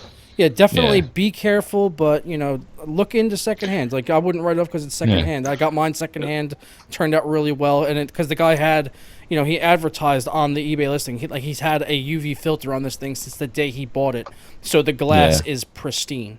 It is perfect. That's pretty good though. Yeah. Well, with the Yongnuo, I think I got lucky too. People were like, "Man, you got a really good sample," so I'm happy about that. So, yeah. Also, just for playing WoW at Ultra, Kyle, if you're playing at 1080p or even 1440p, a 970 or a 390 will do a perfect job. Like they should be able to handle that at Ultra. 1080p, both those cards will destroy it. Yeah. So. Next mouse, Joker. Your next mouse, the Mionix Caster, is it? I've already got it. I'm already ahead of you, Satan. I've already got one. How's it going? Have you done the review yet? No, I haven't done the review yet because give people a sneak preview. I'm in the process. It's still boxed up. Yeah. It's still boxed up. Okay. I was working on a review for Gamdius first. I'm reviewing a Gamdius keyboard and mouse. And then Mionix sent out the caster and. It's I already know I'm gonna like it, so I've been kind of like holding off. I've been like teasing myself because I know that is gonna be my new everyday mouse once I start using it. So I already know because I've been eyeing up Mionix's mice for ages because they use that Zoe sensor, which is one of the best sensors on the planet. And the only reason I haven't jumped on one of their previous mice is because they had like an ambidextrous one that had buttons on both sides, which I didn't like, and then they had another one, the Naos, that has like the rest for your index and pinky finger, so I'm not a fan of that design. But this one combines, like, basically, it takes everything I wanted in a mouse, and it's just like that simple, plain mouse design, but the spec is just through the roof, and it's got the Zoe sensor, so I know that's going to be my new daily driver, and it's going to be kicking the Razer off my desk. Yeah. Yeah, so upgrading from an FX 8350 to a 6700K, is it worth it? Depends on how much you can get the 6700K for. Depends on CPU. Yeah, it's going to be, of course, it's going to be worth it, right? You're going to get a CPU that performs a lot better, to be honest. So, what's your thoughts on that? That's just it? I'm sorry. I'm sorry. You're going quiet. No, I'm sorry. No. I was going back and reading through the questions. Yeah, I'm taking them in order anyway. So I had to go to the bottom and stuff like that, and it zipped past. And I see Lee Barrett wanted to know why I didn't answer his question. I don't know what your question is. I'm sorry, it's hard to keep up, man. The chat moves fast. Oh, so. Like I'm just answering them in chronological order. So no, sorry, just whatever, drop down order. Well, the problem is because it just doesn't like scroll wheel on the live chat. So I've got to like move. I've got to move the little box like incrementally, and it's a pain in the ass. What's your favorite strain of weed? Sour diesel. Yeah. Leper is Animax. Apparently, yes and no. Apparently, they're Animax minus the quality control. And I would agree with that statement with my experience. I've had Animax power supplies, and they've been just perfect. Over the years, I've had Animax gear. Then I get 2 Leper power supplies. They're both fucked. So I would agree with that rumor that Leper is Animax minus the quality control. Yeah. So, if that's I don't even know too much. I'd have to look into it. Lee Barrett, 390 and 70 is yeah. Wow, 12K. Okay, is this live? Yeah, it's live. Yeah. Ebola soft. Yep. Minimum power supply for SLI 980s. I mean, it depends on your CPU. That's the biggest thing. Yeah, if like a 5820K is a power-hungry CPU, so... Yeah. If you got a 5820K, I'd at least be going... 850 watt. Yeah, like, even that... Like, that wouldn't be out of the question. For really anything, I mean, if you're doing SLI, I would just say 850 watt. Just, cover your ass. You'll be good. I mean, of course, with a 4-core, a 750 would be absolutely fine. Like, with a 4-core... A 2980s, a 750, a good 750 will be absolutely but honestly, fine. Like honestly, I still say just go 850 because if you look at the power supplies at like that price, the price difference is like $5, so you may as well just get the 850. Exactly right. That's exactly right. With the power supplies, I've always said this in the past, and I'll keep saying it again. Overkill is not a bad thing. It never is, especially if you can get these power supplies, these 850s that go out on sale. Like I've seen them, especially in the States too. Like I've seen 850s go out for like $60. Yeah, the like EVGA, really good power supplies. The EVGA G2s, or you can can get them for like $100 Yeah. for an 850 watts. Like, just get Yeah. it. Just get that. Yeah. You know? And it's the one thing that I never criticize people about if they've got, even if they've got like a 4-core and one graphics card and they've got like the 1200 watt power supply in there. I really don't critique that because their next build, they can keep using that power supply.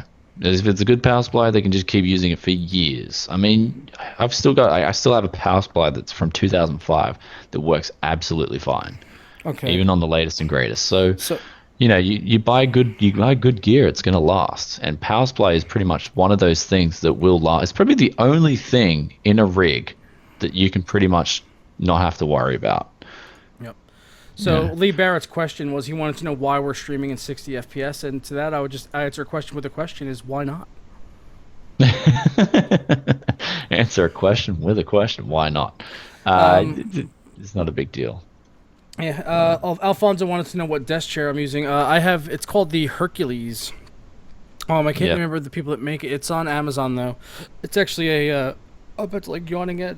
I'm like Videos. I'm like no, it's not even I'm tired. I'm like yawning and I have the hiccups at the same time, and it's like my body didn't know which one it needed to prioritize.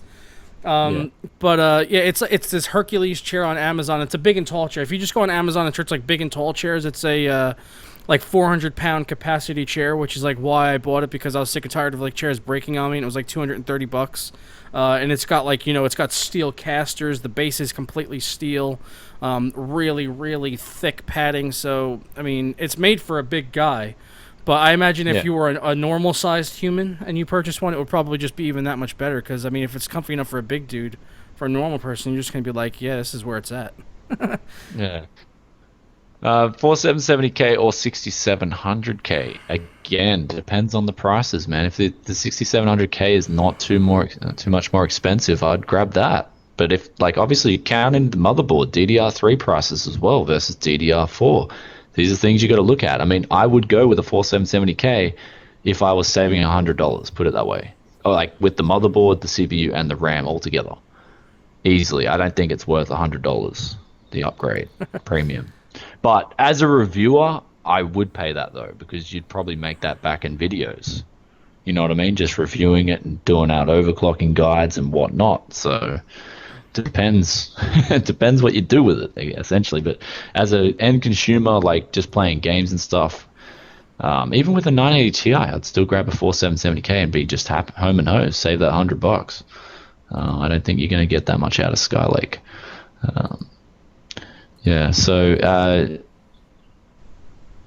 See, that's Christian Davies. This is what I mean. I've been saying this since I did that FX 8350 versus the 4-core, like the 4670K. There were differences when you put it with a high-end graphics card. There was a pretty big difference, and a lot of people just are testing this in the comments. Like someone went from an 8350 to a 4790K, and in 3 months, and he said made a huge difference. So.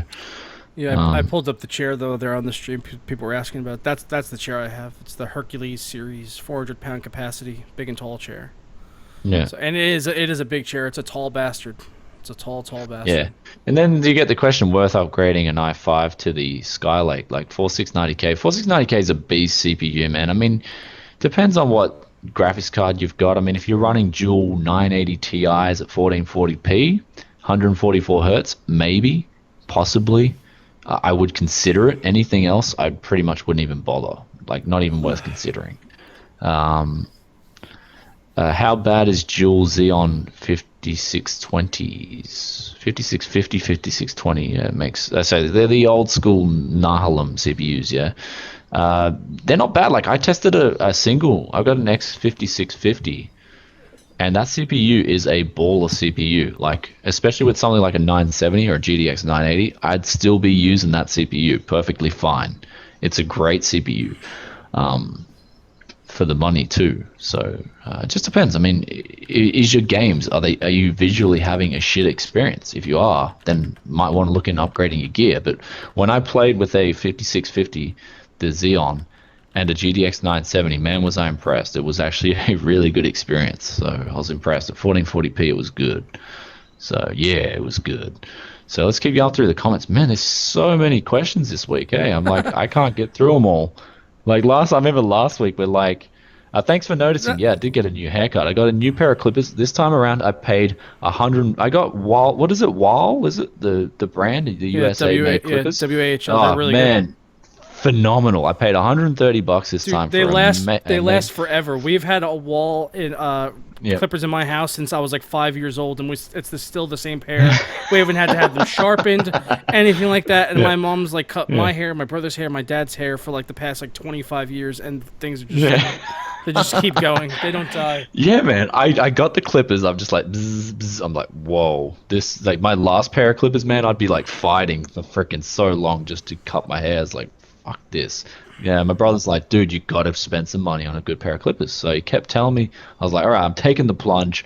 Yeah, I got a good pair of walls, and man, I'm impressed. Like, yeah, if you want to cut your own hair, make sure you got a pair of walls in the cupboard. You know, that's insane. They're insanely good. Like, I was just impressed. Absolutely. So, this guy wanted to know why I'm so tired. It's just the night before I did I stayed up late doing the reviews, and then last night I stayed up really late, like playing Killing Floor 2 and caning through the single player on Metal Gear Solid 5. So just like the past 2 nights I've slept like 3 hours, and then like I just can't like once I go to sleep, if I wake up I can't go back to sleep. So it's just like I'm up for the day, and like I'm gonna go to bed like early tonight, like 10, 11 o'clock. I'm going to bed, and I'm gonna sleep for a good 8-10 hours, I think, and just like crash. Okay, so what do we do with the truffle shot? I just take off my shirt and then just like spin around. You don't have like, to take it off completely. Yeah. You just have to pull it up to like you basically pull up the bottom of your shirt up to your neck level, and then you just like jiggle around side to side. You just jiggle around. I'll just take off the whole thing, man. Look, just wait. I'll do a truffle shot here. Hang on, guys, get your Vaseline ready. Get your Vaseline ready. He's not that is not a truffle shuffle. That is the weakest truffle shuffle ever. That was horrible. This guy is obviously he's obviously never seen Goonies ever. Hey, you guys. It's a truffle shuffle, baby. Oh. That was not a truffle shuffle. I don't know what that was. My God. I hate that. I hated that truffle shuffle more than your Beats headphones.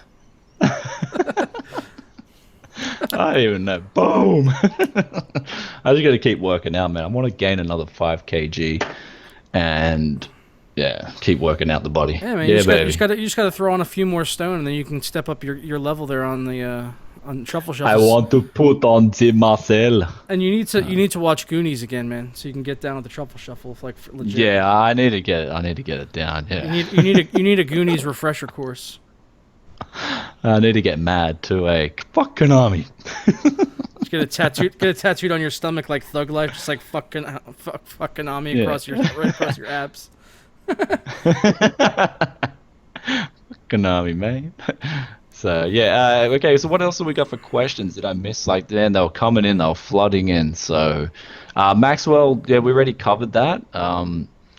And then the DX12, they will utilize CPUs better. So your FX 8350 on DX12 should be a lot better than it is on a DX11 game, especially Windows 10 as well, and the prioritization to multi-cores. I mean, the future has a better installment for, multi-core CPUs and stuff like that. So Hans Badu asked a question. He said he has 27 1080p 60 Hz monitor, but if I use this DSR, can I get 4K? Is it equal to having a 4K? No, it's not. Oh. It's not equal as far as performance is concerned. Yeah, like if you were curious how your system can handle 4K, it's going to gauge that accurately for you to see how you can handle 4K. But the game is still going to be 1080 for you. It's just going to be downsampled. So basically, you're upscaling the res. So basically, you're going to have like really smooth edges. Just think of it as like like Uber anti-aliasing. Oh God, this guy over here is working on he's working on his fapping arm. Like Jesus. That's it, man. You got to work out the fap, yeah, baby. Let's get back to the string, I wouldn't sell T-shirts that say "fuck Konami." I would leave that to Jim Sterling. That's his saying. I've adopted it, but Jim invented it. So if anyone wanted to sell "fuck Konami" shirts, it would have to be Jim Sterling, and I would buy one. I would buy one as long as they were not made in the same sweatshops where they produce their games and slot machines. Yeah. They're showing us how to do the truffle. You got to show us how to do the truffle. I've already done the truffle shuffle. They can go back and watch it. I'm not doing that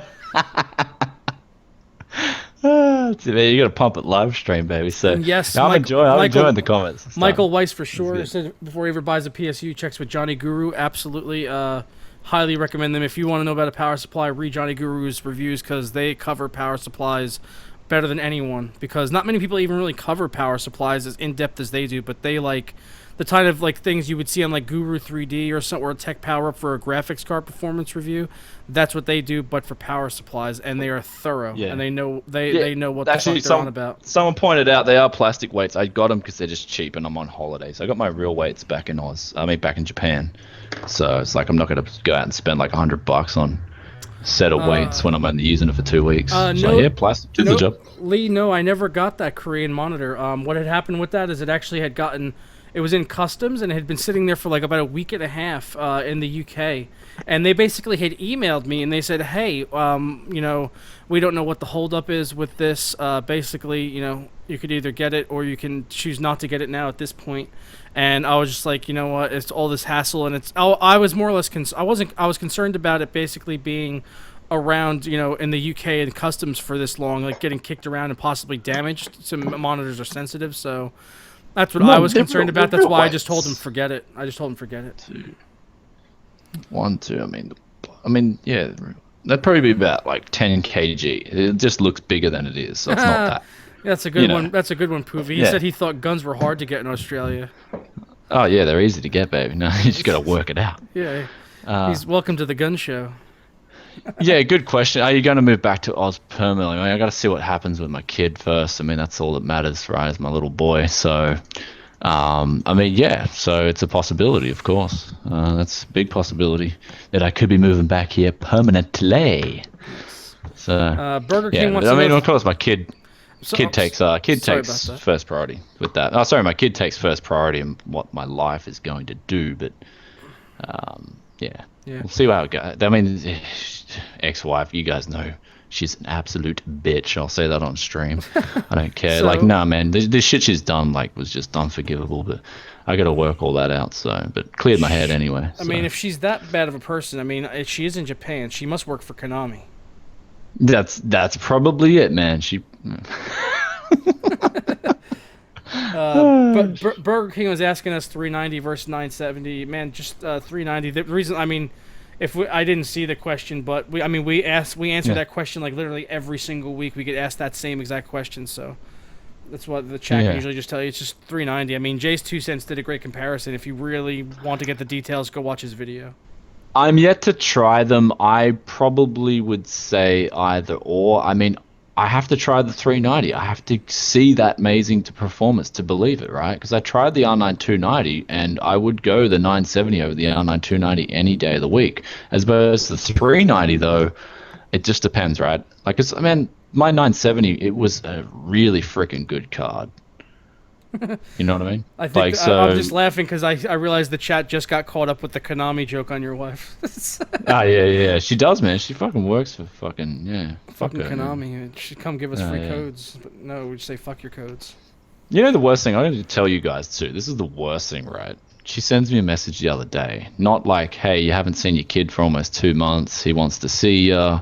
None of that. Just, can I have some money? That's pretty much it. That's all she asked for. Can I have some money? I just thought, I just ignored her, right? I don't even know what to reply to that. Not, hey, you know, do you want to see your kid? You know, he misses you. I'm sure you miss him. Just, no, can I have some money? It's like, damn, man, biggest face palm ever. So, yeah, let's get back to the question today. Should I sell my GDX 970? Oops, I don't know, man. That's up to you. Yeah, like what are you gonna do with the money? I mean, what monitor do you have? Yeah, I know. If you're planning on doing like 1440, like if you want to sell it and get like a 980 Ti, sure, why not? Yeah, exactly right. Yeah, it's a very vague. It's a very vague question. Yeah, so that's it. It's a very vague question. So yeah, but for me, like that's a big thing though. When I get like I usually a lot of the times up until now, I just sell my old gear before the release of something. And then, like, because I'd get better money for it. But if something like this is a classic example. Before the 970 was released, I sold my 780 for like $500. Wow. And it paid for the 970 and then some. And then when I got the 970, it was better than the 780. I was like, whoo, thank God for that, because of the overclocking performance alone. yeah, and then well, all the 780s just crashed down in price after the 970 came out, and I was just like, "Whoa, good decision." It went down so, like below 300. That's why I was glad I sold mine to a friend who didn't know anything about PCs. Yeah. So what kind of a friend are you? Well, hey! I didn't just sell him the G. I sold him a whole PC. I built a custom PC with all of my old PC parts in a new case, and then he bought the full package. So he was paying for labor as much as he was the parts. Yeah. Because it took me many 45 minutes to build that computer. Oh, we got random Frank in the house. Sup, Frank? What's Frank up? P's What's up? here, baby. What's up, Frank? Frank P, man. Yeah, I gotta leave. Like, she's already done and dusted in my mind. And you know what she does here from now with my kid. That's something in the comments that came up. Sorry, I won't talk about it too much. Although no one cares. Well, not some people just don't care at all. But yeah, you know what she does from now with my little boy. It's on her. You know, she's dealt me this shit hand. She's dealt me a 7 deuce in terms of my kid. And I'm playing it now, baby. I'm playing my card, and that's just to move on. Like, that's pretty much it. Yeah, that's all I've been left with the option to do is to move on, and I am. Like, life's getting really good again. So, you know, had a pizza last. I've been eating pizza like religiously since I've been back here. So good, man. So, did you see my tweet on the pizza? I can't even imagine what Australia pizza is like. I can't even imagine. Well, it's just topping. It's just like you get the pizza and it's just got amazing topping on it. Do you have meat lovers in America? Well, yeah, I'm thinking. I'm trying to relate it to like American pizza, just because like in America, like people are very fierce about their pizza, especially the area I'm from, like the New York, New Jersey area where it's all Italian Americans. Yeah. People around here are like fiercely competitive about like, you know, what they consider to be pizza. Like stuff from like Chicago, like deep dish, like, oh, that's not pizza. If you eat it with a knife and fork, that's not pizza. It's like shit gets intense around here. More intense. Yeah, people saying beats. Yeah, they are beats. Look, man, I got some Fidelio X1s here, baby. I've got Fidelio L1s here. I'm only using them for one purpose. I got to remind the stream I'm not using beats because I love beats. I'm using beats because it's convenient to not have audio reverbing through the stream. Basically, that's all. Yeah, and they're my brothers too. They're not mine. Yeah, but I guess we're gonna wind down here a little bit and probably get out of here. I think. Koala sausage on pizza. Peter Koala. Yes, I do live in Jersey. I'm from the Jersey Shore. You know, down right by the Jersey Shore, Seaside Heights, baby, kicking it. Yeah. At the Jersey Shore. Yeah. But yep, that's what's going on, and thanks guys for hanging out, and fuck Konami, yeah, right? Well, yeah, that's it. Well, what's Frank P? Is he in the house? Is he? Yeah, Frank is around. Well, what's up, Frank? Yeah, so Frank's in the house. We had Konami in the chat before. That was huge. Like that was the biggest surprise to me, and it was like legitimately like people were like checking out. It was the legit Konami channel. And Joker basically told him as a recap to go fuck themselves. Shit. But yeah, we'll lastly go on Australian pizza though. Last thing, and then we'll close off. Australian pizza is like you get the mass French, Domino's, Pizza Hut. They're all shit. Like there's the local pizza chains, and they get it. They make they put the dough down. They just slam the topping on until you can't put any more topping on, until the topping's literally just falling off the pizza, and then they give you a pizza, and it's like that's a real pizza. So you eat you can't even eat half these things, and you're like really full. So and as soon as this stream is over, I'm going to go message Jim and tell him what happened, because I'm sure he will laugh his ass off. Yeah, it was crazy, man. So Frank's been chilling. He's been filming for 6 hours straight. Damn, man, you need a break. Hey? Yeah, man, I bet you're fucking dying after being. I feel like being under studio lights that long, man. I feel like the energy's literally been pulled out of my body. It's like sucked out. It's like.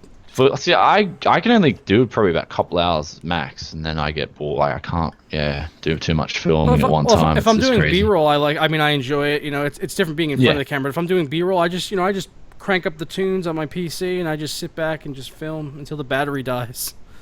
Yeah, basically. That's it, eh? All right, man. So yeah, we're gonna wind down, guys. Any questions for next week? You can tweet them. Did we check the Tech Gaming Weekly tweets as well? I'll be honest. We never check the Twitter. I'll be honest. Oh. I check it throughout the week. Man. I always forget to check it during the show, even though I have it on my phone, saved on there on my Twitter app. But yeah. Well, the chat's at a stage now where it's not getting spammed. I mean, if it starts getting spammed, like, have you seen Jay's 2 cents' chat? Like, it's just insane. It's like blah blah blah blah blah blah. And Linus's, you can't do questions on that's that. like But that's why I see like people like hang out like with the Twitch streamers that have like 5,000 people watching their streams. yeah, Like what what are you getting out of being in the chat even on those? Because how do you even keep up with what's going on? It's like you type a message like it's like, hey, could you do this? Oh, it's gone. It's just like, oh, you put in your message, oh, it's gone. It's like they're not seeing that. They're not seeing that. Yeah. So it's just like you don't even want to. I don't even want to be there. It's like. yeah. I like where the chat's at now. It's really comfortable. It's healthy. So. Yep. All right. Well, but that's gonna wrap it up that's for it, this yeah. week, guys. Though, thanks for hanging out. Awesome stream, and we'll catch you guys next week. And Brian will be back in Japan. I'll be back on a condenser microphone too, and we will be back. So I've just been using a Zeus Sonar DGX sound card and a V-Motor Boom Pro for the meanwhile. It's been pretty good, so yeah. Alright, so that's it, man. That's it. Peace out for now, guys. I love you all. Yep. And, We'll catch you guys next time. Joker, Ta-ra. And Joker's got a... Yeah, what about... You got to peace out with the final statement? Ta-ra. What's... No, fuck Konami, I love Kojima.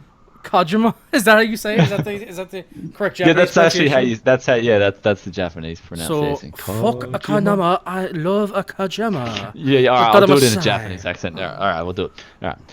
Fuck Konami, I love Kojima. Kojima! There we go. Boom! Alright, there we Domo go. arigato, Alright. Mr. Konami Bato. Ta-da. Alright. I'll see you soon, guys.